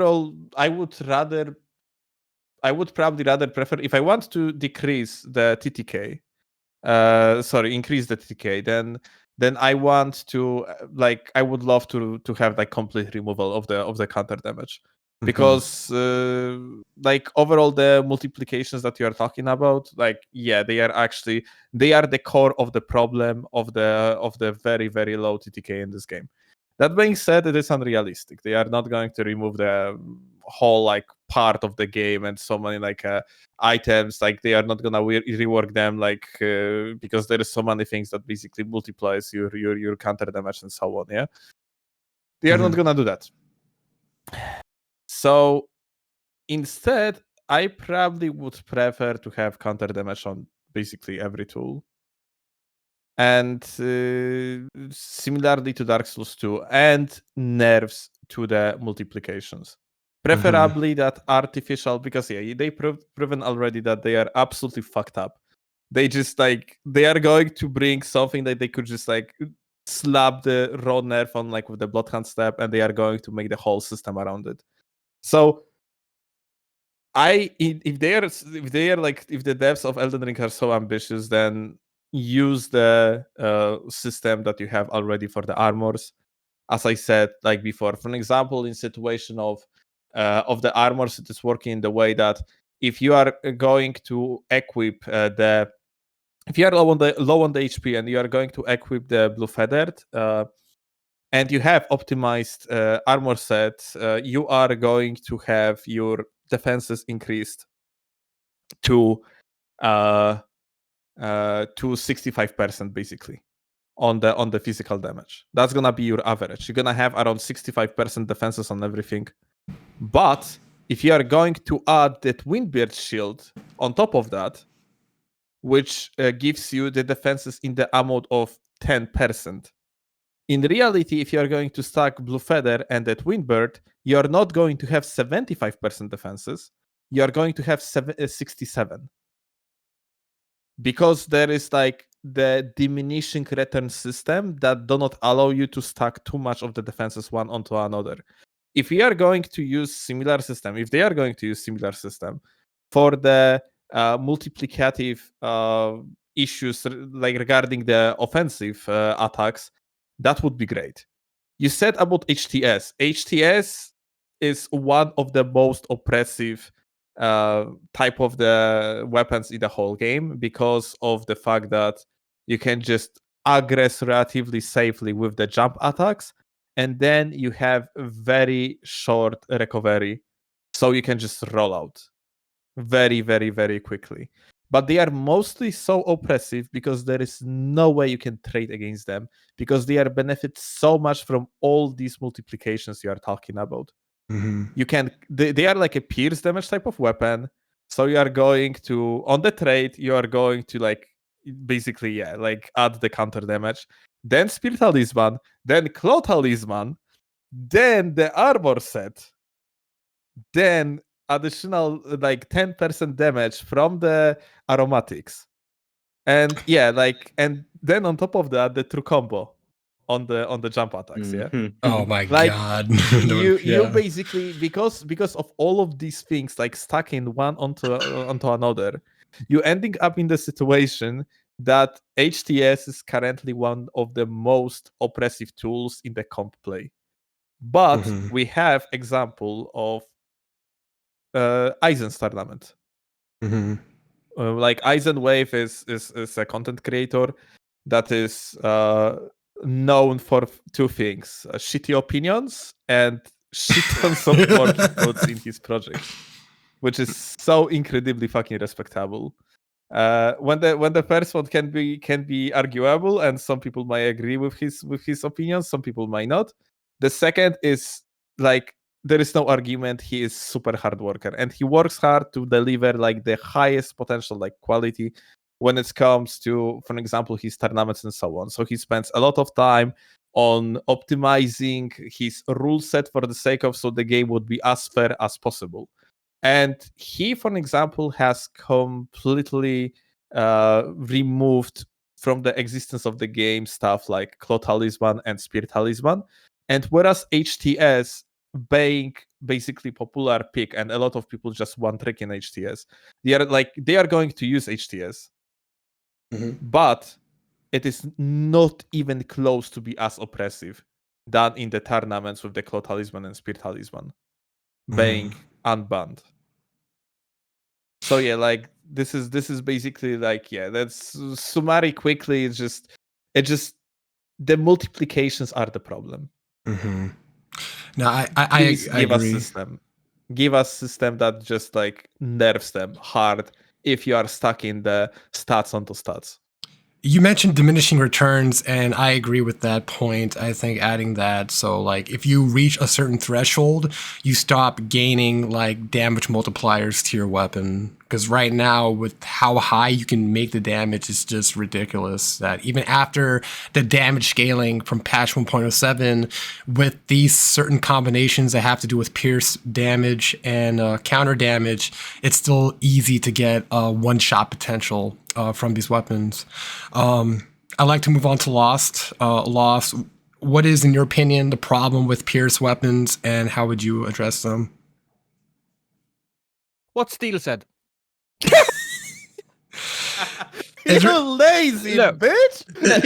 Look. Is there anything you'd like to add? No, what the fuck is this? Bring European right fucking now. What is that? Like, I cannot argue with myself. God fucking damn it.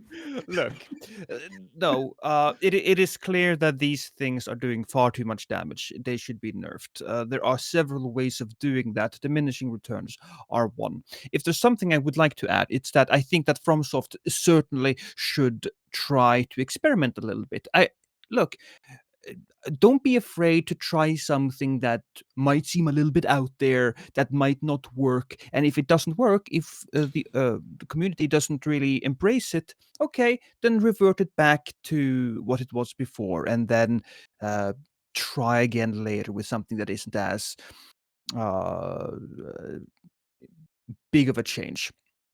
I think simply that FromSoft should be encouraged to try things out. Do you have any suggestions in particular for like what they should try? Well, no. Listen, Varian Bouquet. Well, look. If they don't fix Vari's Bouquet, that is certainly something they could do. If look, how about this? The only weapon that gets counter damage is Vari's Bouquet. All right? It gets a counter damage of 200%. All right? Okay, that sounds 200%. Yes.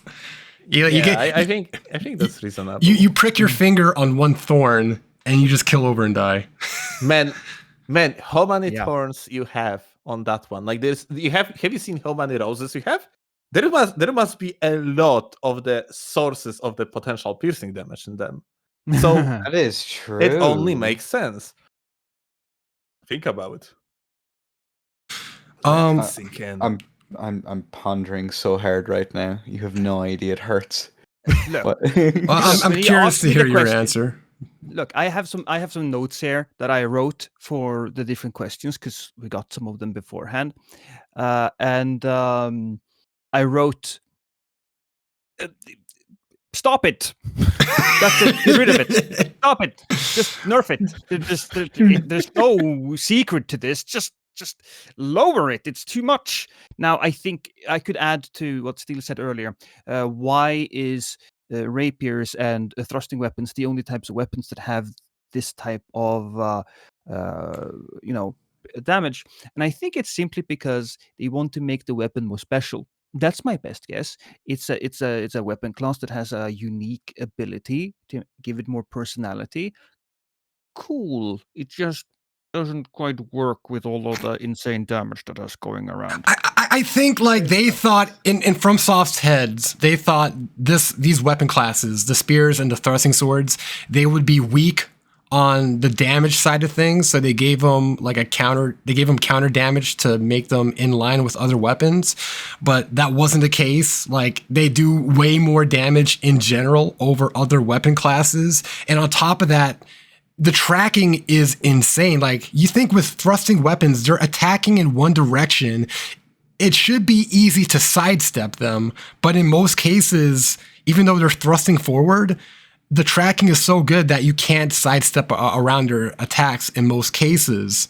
Pretty much. Yes. And this is especially the case with dual spears. And again, this is something that has been banned since the first set of tournaments. Dual spears, their tracking is insane. And when you look at its Dark Souls 3 equivalent, the Drain spears, that was not the case. Like it was possible to sidestep around these weapons and they did not come out as fast. But in Elden Ring, they made them fast and they make them track really good. So it's very hard to sidestep and roll around these weapons.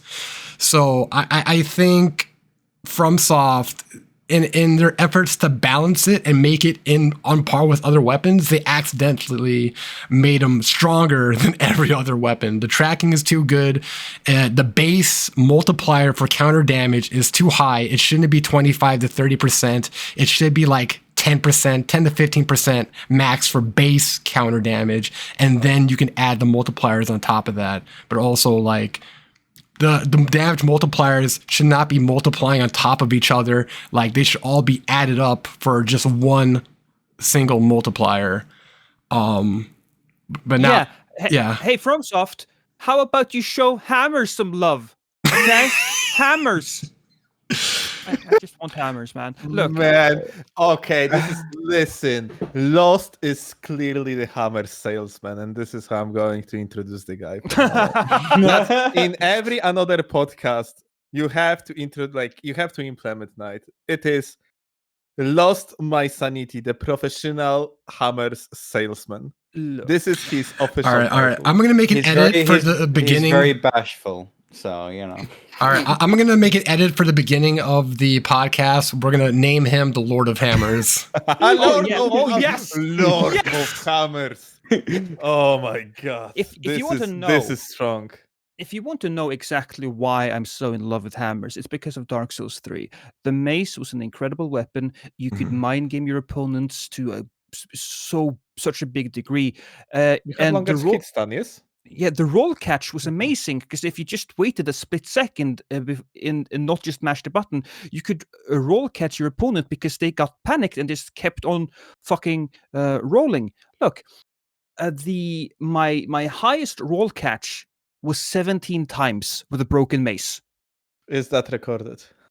It's in one of my streams on the other channel, but yes, Mhm. 17 fucking times was my record. It was an amazing thing, and it gave me. And this gamer is complaining about UGS, by the way. And the crowd spoke, like literally doing the same in the other game and complaining about UGS. Well, from you what could we very see. easily avoid doing it if you just thought about it for a second. It didn't come out as quickly, but it just I loved it so much, man. I did. Real quick, and this is on the topic of hammers and pierce damage or counter damage, excuse me. The thrusting poke on Morningstar and the all-knowing hammer, that's a thrust attack. That doesn't get a boost from the spear talisman, right? Because It it's does. not pierce. It does? I tested it. It does, and the all-knowing it is negligible because the split damage hits in. But Mhm. yeah, it does. The thing is that like a lot of people misunderstand what was the problem with the UGS poke. The speed was part of it. That's true because it was starting at 13 frames. It was connecting at 14 frames if on the point blank range. So it was fast. 450 ms is fast, especially from the crouch attack. That can be blended, Yes. and your your hands are on your arm. Your weapon is on your arm, so it is hard to track the weapon, and that's why UGS was like hard to track and hard to react to. But on top of that, it has also hit stun damage level 3, which is a parameter in the game that is responsible for the length of your hit stun. Mhm. The level 3 means that you are actually in the stun for way too long. Whereas the options you're talking about, the Morningstar like crouch attack has the hit stun of level, I think, like 2 or even 1. It is so bad to the point that if you are going to actually release the crouch attack on your opponent, and they are going to mash R1 or L1 depending on the weapon they are using, and if their weapon is fast enough, they are getting priority over you, which is not the case in case of the, for example, power stance great spears, which basically when you crouch poke someone, you remain in the priority if you animation cancel fast enough. In case of the UGS, it was even easier because the longer hit stun, basically. But this is that was the issue with the crouch poke, like the most, that fucking hit stun that lasted long enough that you could go to the fucking kitchen, make yourself the sandwich, come back, and then prepare yourself for the rollout. Like, it's basically like, that was the biggest of an issue, I would say. And this issue is just non-existent on maces. Yeah, Well, I mean, that hits down to hammers. I mean, at least in the realm of adding counter damage to every weapon and standardizing the movesets, giving every weapon a poke, some kind of poke would allow them to have access to counter damage. Enda, your thoughts on pierced weapons and how they should be addressed? Go. For starters, I think you, Knight, kind of said it best when you said that, at least in 3 there was a trade-off to a certain degree, or at least there was some consequence. The tracking wasn't so good. If you take away the tracking off of thrusting weapons and you leave them in a disadvantaged state after that, where they now have to, we'll say, increase the recovery, for example, there's a bunch of things you could do to make thrusting weapons more manageable. And one of the answers could be make it more backstabbable. We can already do that in a heavy thrusting sword run or 2. You can slip around, backstab them, away you go, you're all good to go. The problem is that it's not the thrusting swords in and of themselves are the issue, it's all of the other problems of the game coming together, because you have clear damage that's multiplicatively being added on the top of something that already has high damage multipliers. And it just gets out of control really, really quickly. That's the problem. It's not necessarily the thrusting swords or thrusting weapons in general get the counter damage. It's that stacks so heavily on top of it. I think everyone knows that. Adding a consequence to pressing a given button on a thrusting weapon might be one way of dealing with it. In 3, someone throws out an S-stock R1 or an L1. First thing that goes into your mind is, I'm going to backstab that, right? I think adding a similar consequence to Elden Ring, where these attacks are backstabbable, or that you can just hit them, you can strafe around them and hit them, takes away some of that particular problem, because tracking is its very own specific problem that I think exists outside of kind of the general issues with thrusting swords. I am not sure, like, if I am fan of the. I mean, like, I would take the tracking nerf. I'm just not sure if that would take if that would have bigger of an effect because of the average latency in this game. Yeah, well, obviously latency, and then it's about adapting to latency, and because the game doesn't have dedicated servers for certain regions, which, given the degree of activity we already have, thank God it doesn't. But keeping that in mind, it's important to recognize that it's one means of dealing with the problem that adds also a bit of skill on top as well. Tracking doesn't solve all of the issues given the lat problem, but adapting to that latency and going, I can strafe that. I have a feel for the lat now. I can strafe that. It's still as much a knowledge check then as it is a skill check in order to actually perform it. It does increase. It adds the skill level to the game to be able to recognize both of those things, I would think personally, which adding some degree of a skill to the game helps everyone. It's something else we can do other than just mash L1 at each other or L2. I think that's a move in the right direction. Yeah. Honestly, though, in terms of other things you can do, it's the same thing. You deal with the multipliers. It's nothing to do with thrusting swords. It's those bloody multipliers that some mad mathematician, probably half drunk, decided to concoct one night.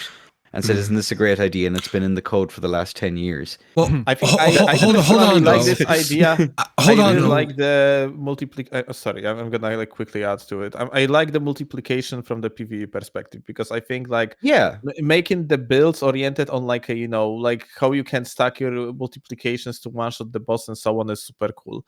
But Mhm. now we have this fucking whole system that Mhm. can separate the balance for the PvE and PvP. So maybe it would be a good idea to remove like the power out of the multiplications for the PvP only. Because in PvE, like watching, for example, videos where someone is dealing 100k damage because of the power of the multiplication is quite entertaining, and there is like audience for that. So I wouldn't like to see situation where like PvE content creators and people that play this game like only for the Speedrunners even PvE and stuff as well. yeah, they would suffer out of the fact that like few fucking PvP nerds just like dislike the fact that they receive a lot of damage on their head when they are facing the opponent. I Yeah. think Knight had a thought on. I'm super curious as to what you had for it. Right. So we agree on nerfing multiple. I can't say it. Nerfing the counter damage and reducing the tracking. But what about Buffing like hammers and buffing hammers? But for specific attacks on these movesets, like say the crouch poke, do you agree that like those should be slowed down? Like add more recovery to those attacks? Like thrusting sword and double great spear. Recovery startup. So long as, again, I'll go back to that golden rule. Make sure that it's still usable.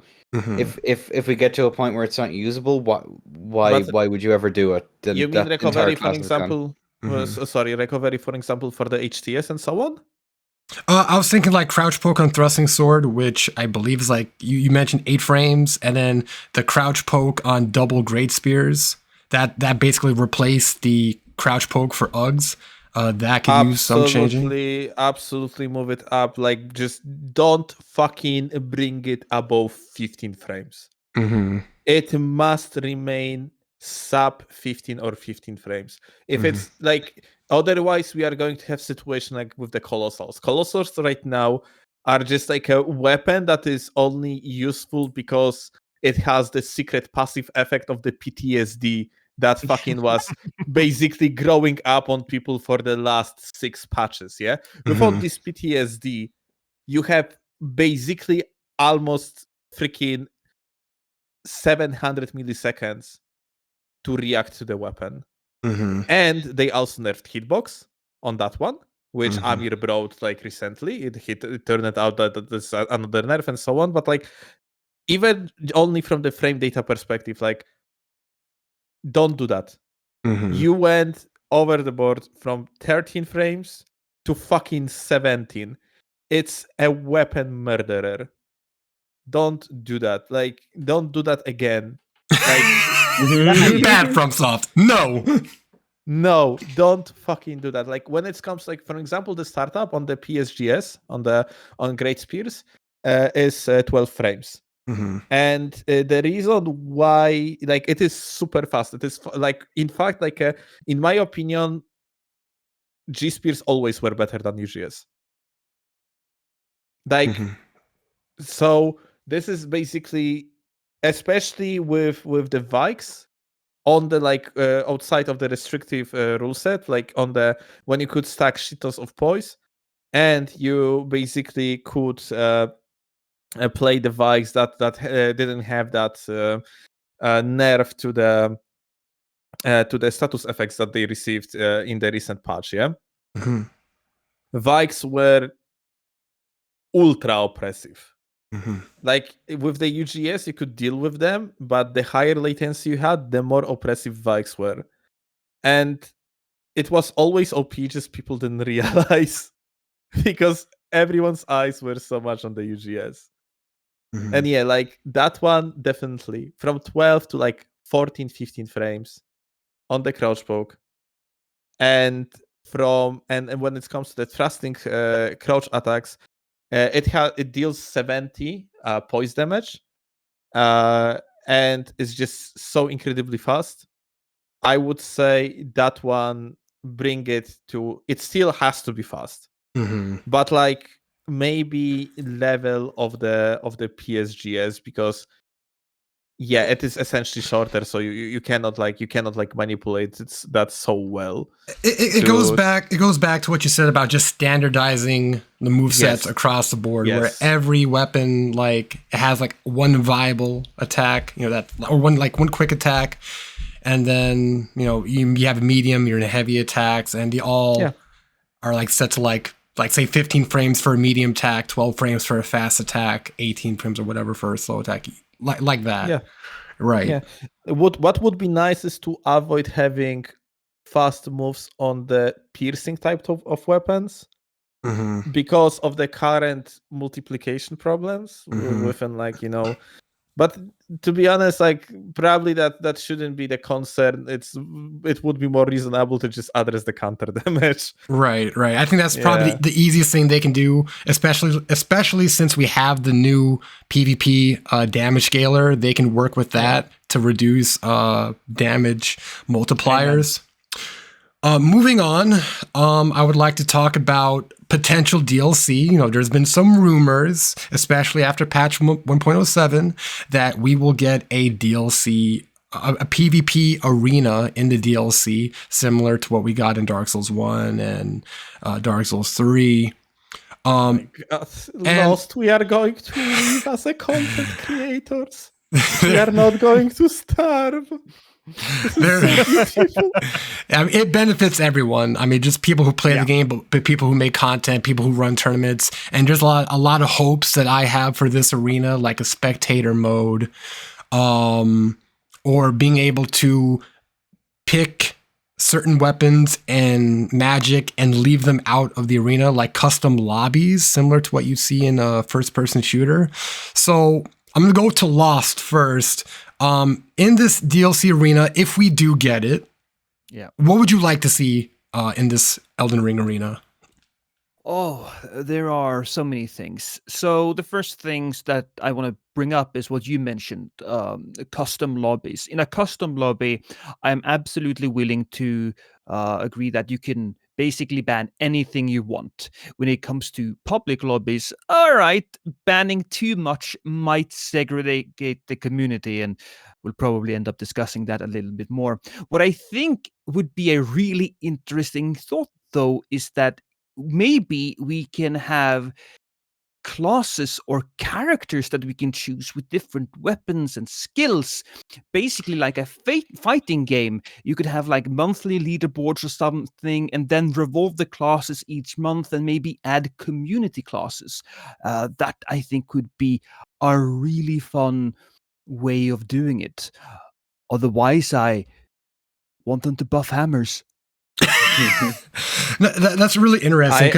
I think hammers only lobbies are the must. I like his idea because it allows people who just like beat the PvE or who are in the middle of PvE who don't have a PvP build ready. This would allow them to just jump right into the PvP action and be like, hey, now I get to see what this is all about. Why do people love the PvP so much? I don't have the time to make my own PvP build, but with this arena, now I can see what all the fuss is about and why people love it so much. In addition to that, I would also really love it, right? That we can get back to the fight club.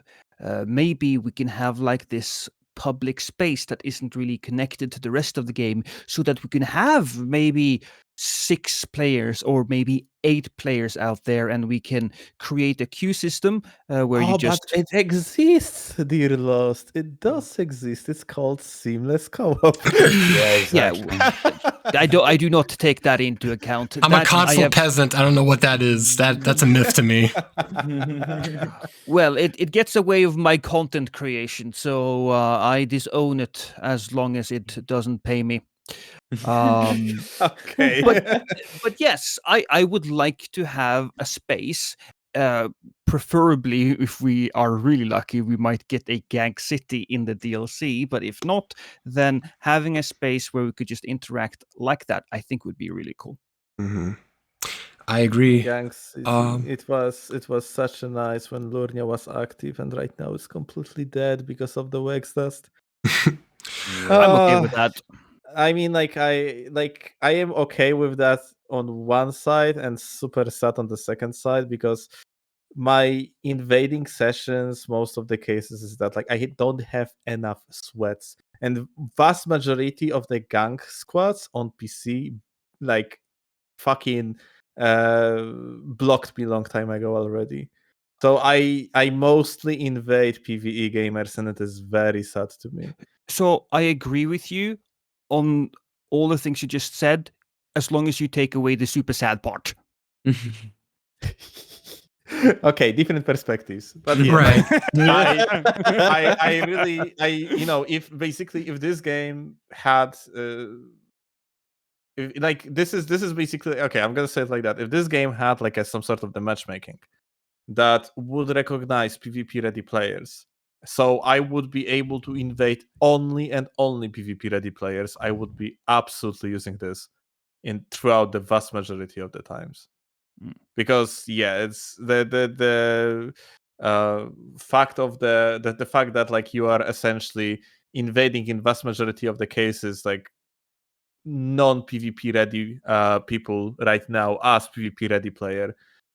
It's quite unfortunate to me. Like back in the days of patch 1.05, the game was dog shit. That is correct, but all the sweats were sitting in Lurnia, and I could basically go to Lurnia and be sure that there is going to be at least few gang squads ready to kick my ass off. And because of that, they are basically going to like serve as a challenge. And right now, I sometimes have 4 hours long PvP sessions where I invade exclusively people that just co-op through the game. And the only challenge that might actually exist within such realm is over-leveled Phantom that is usually fucking bad at the game and doesn't serve the challenge as well. And that's very unfortunate for people like me. It's like, it's and like I love invasions.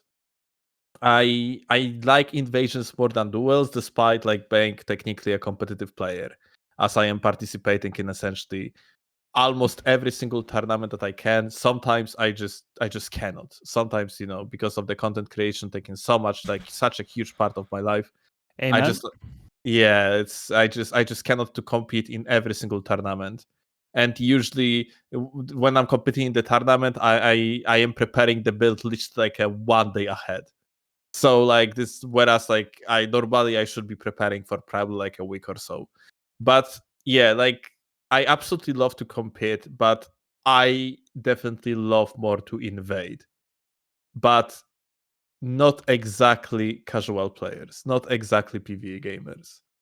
Because that one just becomes like it's It is fascinating, though, isn't it? Because you're looking then for like a subset of players, and I am absolutely sympathetic to your plight.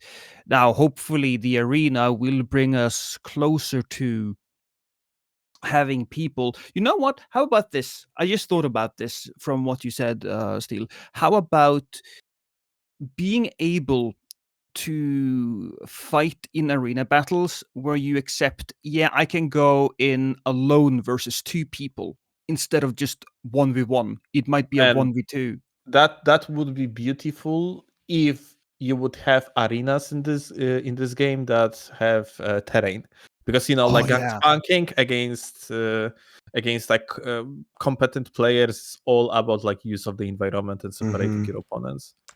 That is a fascinating thought there, because we do have in Dark Souls 3 that those arenas had terrain. Not Yes. all of them, but some.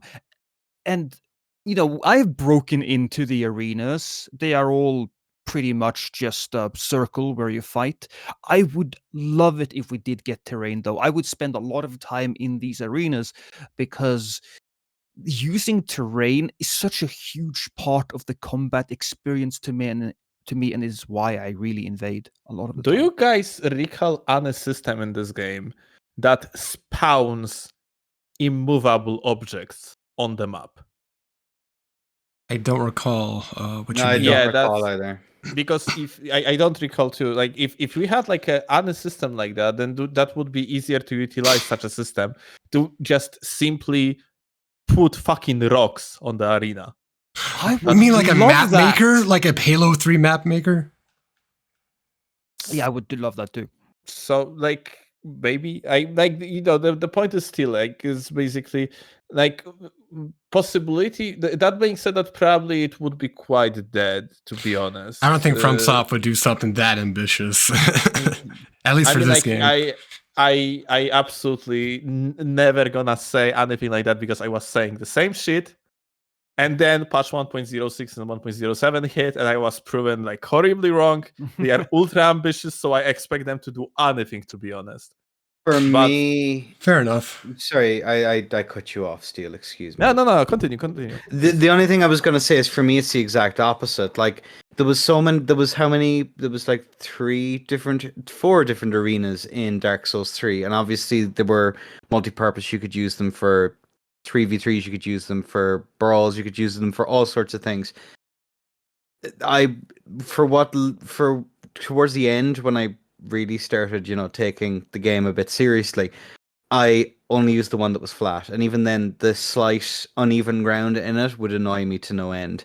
So for me, I'm just looking for a flat, boring square that is a nice, pretty place to look at, and that's quite literally all I'm looking for. And I understand that that's very boring. That's not quite what most players are looking for. But from a comp perspective, if FromSoft wants us to use the arenas, they can't be another wide, big circle like Mag. They can't be these very intricate terrain pieces scattered everywhere.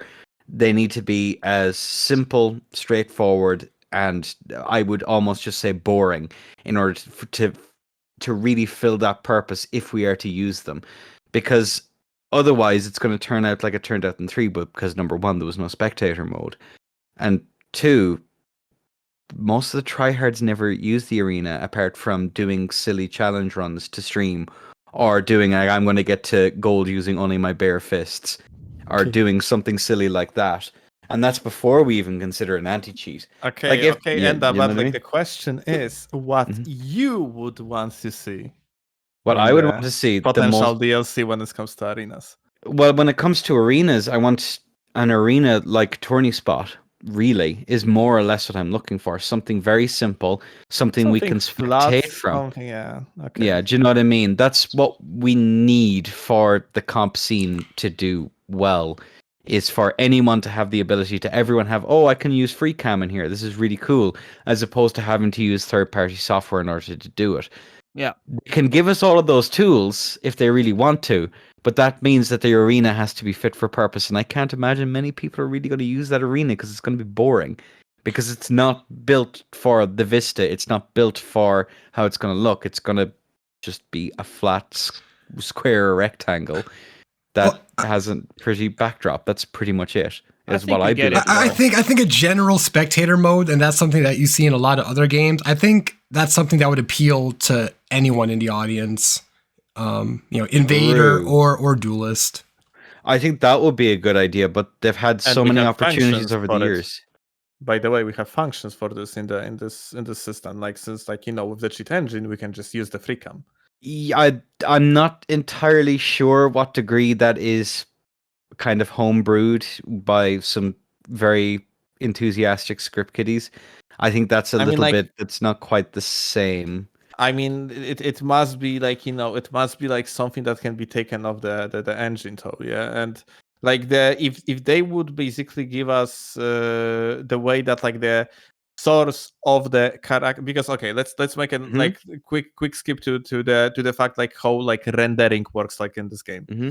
If your character isn't in the side of the action, then the action is not going to be rendered in the full FPS.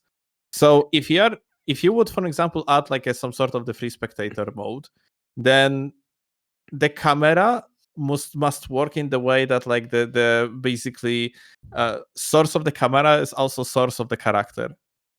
It must be coded in the way that like where you are looking through the camera is exactly programmed in the way that this is where my character is currently looking at, what is the character that currently exists. Mhm. It's like it would be rather easy to implement probably too.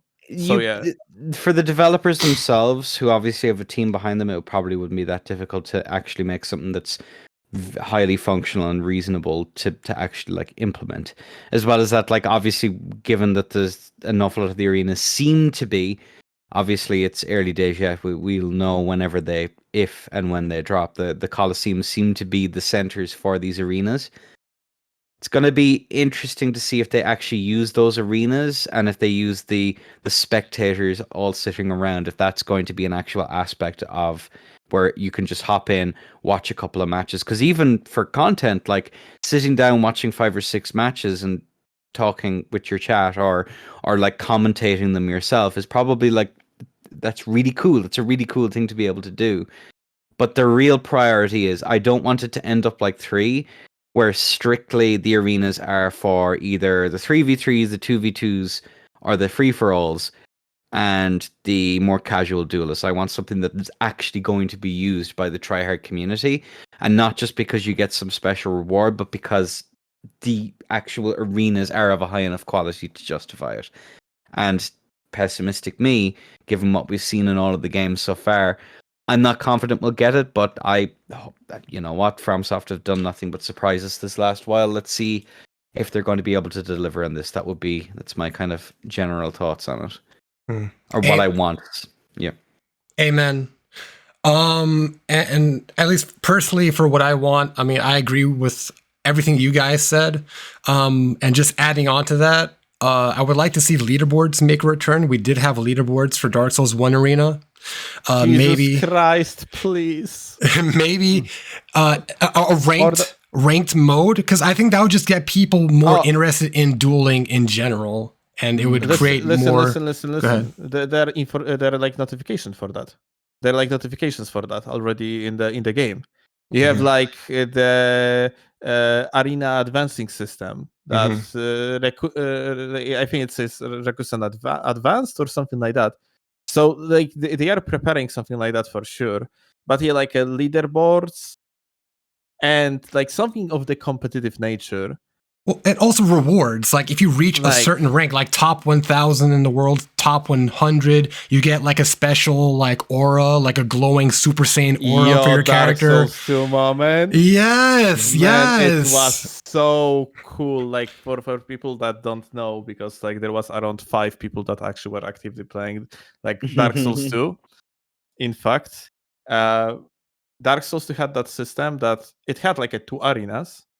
And on both of them, if you reached 150 wins, but in the ratio, so like basically you have to be 150 wins ahead of the losses that you have. Yeah. So basically, if you won 150 times, but lost like 50 times overall, then you actually have to win additional 50 times for the sake of to get the reward that is aura.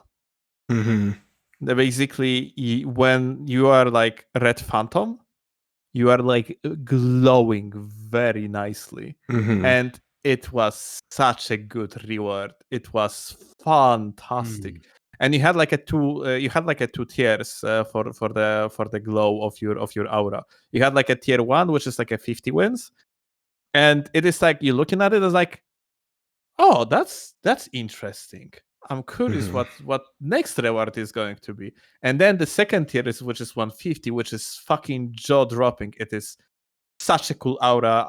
Every single character that I have ever done in Dark Souls 2, the first thing I was doing after like finishing the PvP character is going to the arena and getting these 150 wins. And you had like as I said, you had like 2 arenas. One was red arena and the other one was blue arena. And the blue arena also had the same type of system, and that was even prettier. And holy shit, like I'm missing it so much. The red and blue auras in Elden Ring are so fucking boring. Yeah, it's been like that for like the past couple games. Yeah, it feels so incredibly lackluster in comparison to to Dark Souls 2. Like Dark Souls 2 overall, like whereas it is absolutely fucking garbage game on the fundamental level, as it is just a junk, it has one thing that is unbeaten by another game, and it is amount of content. It was ahead of its time. I think we can all agree with that. Yeah, it was. When it comes to amount of content, it was absolutely ahead of its time. When it comes to the ideas, it was ahead of its time. When it comes to implementation of the multiplayer to Souls games, it was ahead of its time. As like legitimately, I think there is no second Souls game that From Software ever made that multiplayer would be so organic. Because in Dark Souls 2, you are like, for example, you want to upgrade your weapon. What you are doing? You are going to the bells and beat people because you are dropping the Titanite slabs and chunks from them. Mm-hmm. It was such a beautiful fucking system. But I digress. I want that so much in the Yeah. DLC. Yeah. Yeah, Holy shit, like- getting upgrade material for winning PvP matches, and I mean, I guess that could be a problem area for like how that would affect PvE. If they wanted to make it just cosmetic rewards only, they can just focus on auras and like different colors for armor.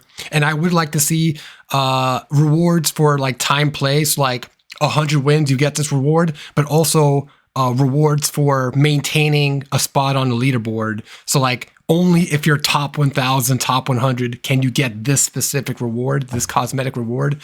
I think that would be really nice, and it would encourage people to continue playing the arena and keep dueling to maintain this cosmetic reward for the top 1000, top 100,000 players.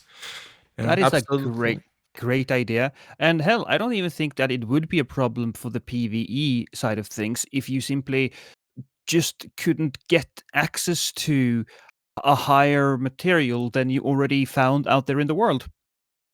Interesting. Or maybe you just can't access the arena until after you beat the base game. Like maybe it's like New Game Plus exclusive, something like that. There could be different ways for them to go about balancing that if they choose to make upgrade material a reward. We're getting close to the end of the podcast. Before we close off, I would like to ask each of you, what is one new weapon class you'd like to see added to Elden Ring? So I would like to start with myself.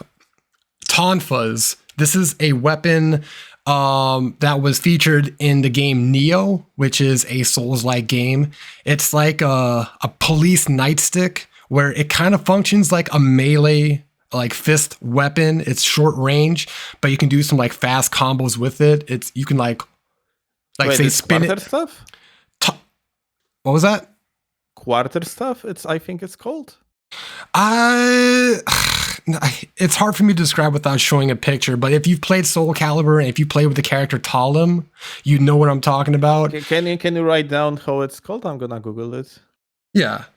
Tonfa. Boom. Check the Discord. Boom, that's it right there. Oh my god, that one. I got you. Okay, that's cool. And I think you'll be able to do successive attacks with it. Like just imagine it spinning. So you can do like successive attacks, get that successive attack damage multiplier off of the talismans. I think you could do some really cool melee combos with this kind of weapon. And from playing with it in Neo, it's so much fun because it's just so quick, so fast. The combos are good. I think they can take some inspiration from that game to implement it into Elden Ring. Now I'm going to move on to Lost. What kind of weapon would you like to see added? All right, so I have a lot of things I could say here. I could, for example, be a little bit of a bitch and say I would like to get flails because flails are not flails. It's simply a reskinned hammer. My joke!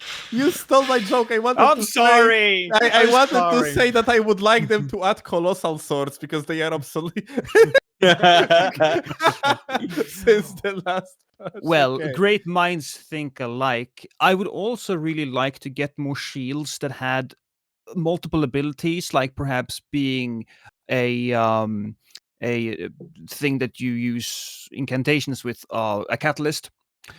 But if I want to create a whole new weapon category, I would like heavy fisting weapons. Basically, I want power claws from Warhammer 40k. Yes. Next up. I'm sorry, can you explain that last one? What are power claws? I started Googling immediately. So basically, power claws in Warhammer 40k are these huge mechanical gloves that has this vice grip with multiple fingers being just slashing blades. I think Look, it's Wolverine stuff. Even heavier, like just huge ass hands that you just pummel. It would be short range, but it would have a lot of power and a lot of poise breakthrough. And yeah, sure, maybe it would be slower than the regular fisting weapons, but just do more damage. And I don't know why, but I would love it if I could get like an overhead crush attack where he kind of jumps forward and just crushes both of his fists into the ground, sending shockwaves. There's just want really big boxing gloves, if you will. Mm-hmm. Yeah. Now you're making me remember that one weapon skill from Dark Souls 3 with the it was the DLC clause where you jump forward and you start slashing multiple times. That needs to make a return. Enda, what would you like to see? Colossal ultra hammers that are so slow on their heavy attack that if you actually land it, it automatically uninstalls the game. I think that would be deserved if you ever got hit with something like that. And it would be cool to have upgrade big ass hammer. Okay, big ass hammer. Yeah, a bigger ass hammer. How does that sound? Even bigger ass hammer. Okay, that sounds great, man. You just got me thinking of the giant chicken drumstick from Dark Souls 2. Like from Dark Souls 2. Yes. But like 3 or 5 times the size. It's just the size of the arena itself. Are you really playing a game if you're not hitting someone with something the size of a boss? Come on, man, let's be honest. I just realized, holy fuck, we can call it colossal weapons. Colossal. My mind has just been blown. Someone call Miyazaki this instant. Oh my god, I think like, man, this is such a creative name. They're supposed to stick with that one. Definitely. And Steel, what would you like to see added as a weapon category? Like, I'm thinking for the whole period of you guys picking, and to be honest, I don't have any weapon type that I would like to add to the game. I don't have like any sort of the imaginary like potential, like everything that this game like currently has when it comes to the weapon categories. I am absolutely content with. Like, I missed Twin Blades in Dark Souls 3, and now we have Twin Blades. And like, if there was no Twin Blades, I would say Twin Blades, but we have Twin Blades, so I actually don't have a type. Everything what I would love to is just, so these weapons that are currently basically non-existent in the realm of the meta would just be good, please. Well, there is one weapon type that's present in the PvE and a boss has access to it. The crystalline boss in the caves, one of them has chakrams. They're like throwing discs. Right. Okay. You know what? Like, you convinced me. I want chakrams. Yeah, absolutely. Yeah, that sounds badass. That sounds badass. If you could like throw them like around and they would be returning, and they have system for that already because they have incantations. That work in exactly such way. Like, man, they could just like reprogram it for the use of the weapon, and holy shit, it would be so cool.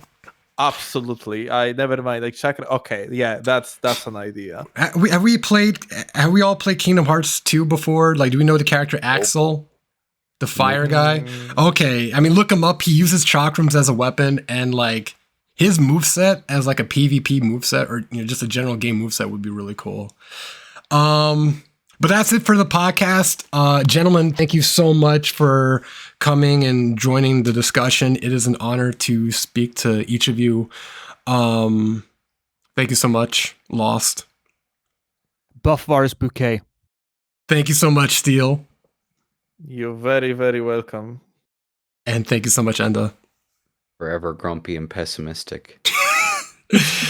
And a big thanks to our audience for listening. If you stuck around to listen to the entire 2 hour and 10 minute 2-hour, 14-minute episode.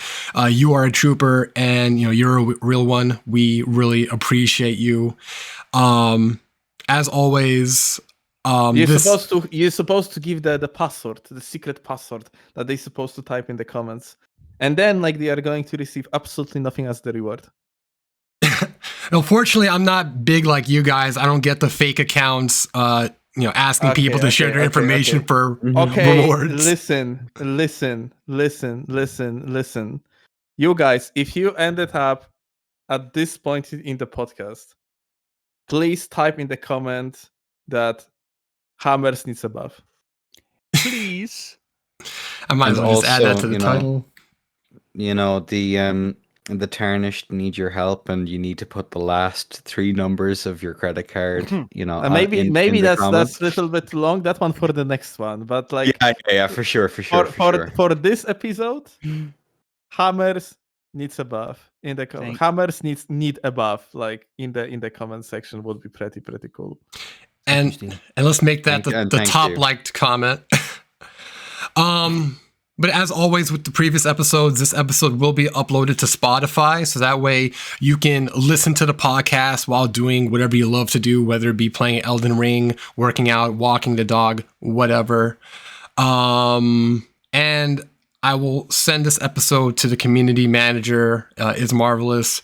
And hopefully she can pass all this information and feedback over to FromSoft. Wait, we have community manager for Elden Ring? Yeah. Her name is Marvelous. Is IZ capital M Marvelous on Twitter. She's our community manager. I'm gonna send this video to her so she can pass over the feedback to FromSoft. So hopefully they can take our suggestions to heart and make the game better. And that is it. Is there any final things you guys would like to say as a goodbye to our audience? Steel, go. Okay. I have something that I would love to address, because there is something that I have basically one particular mission with everything that I'm doing in the internet, is that I really would like to see Elden Ring audience and overall Souls audience kind of uncasualized.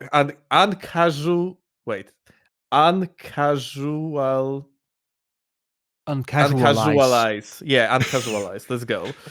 In the meaning that players that play PvE and enjoy just a casual type of stuff, just doing some random invasions, and people that doing a comp PvP and so on can live together, and we can one isn't the cancer to the another, or sometimes it is, but it not supposed to be, and it doesn't have to be.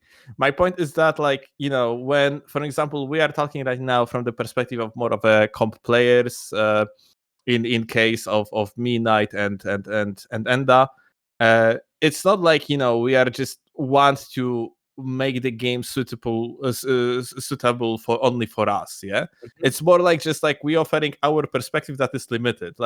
We, for example, a while ago had plenty of the podcast episodes on YouTube with Enda, and turned out, for example, I and Enda are very disconnected from what most people actually think. Yeah, it so we might be in a lot of our kind of opinions and so on. It might turn out that we basically do not share opinion with the other people. That being said, we don't have bad intention. We do not want to simply make the game better only for us. I, at least myself, am thinking about overall healthiness of the game, and I want it to be the best possible for everyone, because I know how important it is that the game has active casual audience. Casual players, casual gamers are the core of basically every single game, because without them, the game is not popular. If the game is not popular, there is no new people that coming in. There is no people that can transition to the comp scene, and because of that, the game dies. Yes. So, firstly and foremost, everything what I said right here, on the podcast, my first concern is overall healthiness for the game, mostly for the casual players. So yeah, it's not like, like when I think basically, for an example, that 15 frames supposed to be the standard for every attack, I don't think that okay, it's only going to benefit people with the good reaction time, yeah. So yeah, that's pretty much it. And I guess I'm gonna pack them. I'm gonna pass the microphone to the another person. Who is that going to be, Knight? Lost. Give us your closing thoughts. Buff Varys Bouquet. Yeah, the salesman spoke in the truth. True one-track mind. And closing thoughts. I want to repeat what Steele said there towards the end. But first of all, I want to actually properly thank you, Nike, for putting this together, and the other two fine gentlemen for plugging Varys Bouquet as hard as they did. Well done, chaps. You're welcome. I'm sure you'll get a fantastic commission at the end of it, Lost. But for real though, the game lives or dies based off of the player base for all of us. Be you a PvEer, be you a PvPer, and when I say PvPer, I mean either competitive duelist, casual duelist, invader, tryhard invader. It doesn't matter. We can't do it without you guys, and it has been the death of many's a competitive game that they lost touch with their audience. The people who were advocating for the game lost touch with the audience. So I think it's really important that we not only listen to the creators who advocate for that side of the audience, which I know we can get very snobby and elitist and gatekeepy. It's important to get rid of all of that. People of all walks can play this game in whatever way, shape, or form they want. And I think we can all not only tolerate each other, but enjoy each other's perspectives after a long while. I say after boring Lost for the last 2 hours talking about frame data and all that. But to be fair, I do actually know a little bit more about frame data than I led on, but I think it's important to just represent that aspect of the community who aren't as familiar with the concepts. Mm-hmm. Yeah, for sure. And I think that's an important thing as well. We can get very snobby, very disconnected. It's important to realize we're all playing the same game. We all play it because we enjoy it at the end of the day, be it the hypothetical game or the game itself. And I'm really looking forward to seeing what's going to happen both in the future with the game and with the community as it develops. And I can't wait to go on that adventure with all of us here and all of you out there. Mm-hmm. I agree with the sentiment. Even as someone who focuses on competitive, I want the game to be balanced for every aspect of the game, PvE, invasions, and duels. And yeah, I think we're going to end it right there. So again, thank you so much for listening to the podcast. I hope you will stick around for the next one. And one more thing, I am hosting another PvP tournament roughly 2 weeks from now on November 19th, Sunday. We're going to be hosting a tournament that is sorcery, incantations, and archery only. It's going to be hosted on my Twitch channel. So I hope you will tune in for that. If you'd like to join the roster and see what the tournament is about, join my Discord, Knights Duelist Corner. I'll have a link to that down below. And if you want to see some of my previous tournament content, I'll have a link to a playlist in the description down below. I'll also have Enda's, Steele's, and Lost social medias, their Twitters, their YouTube, their Twitches in the description down below, so you can check them out. Please like this podcast so that way it can show up in the algorithm, more people can see it, and it'll just increase the chances of this video getting to Bandai and getting to FromSoft so our voices can be heard. And that's it. Thank you so much. Have a wonderful evening. Good night. Bye.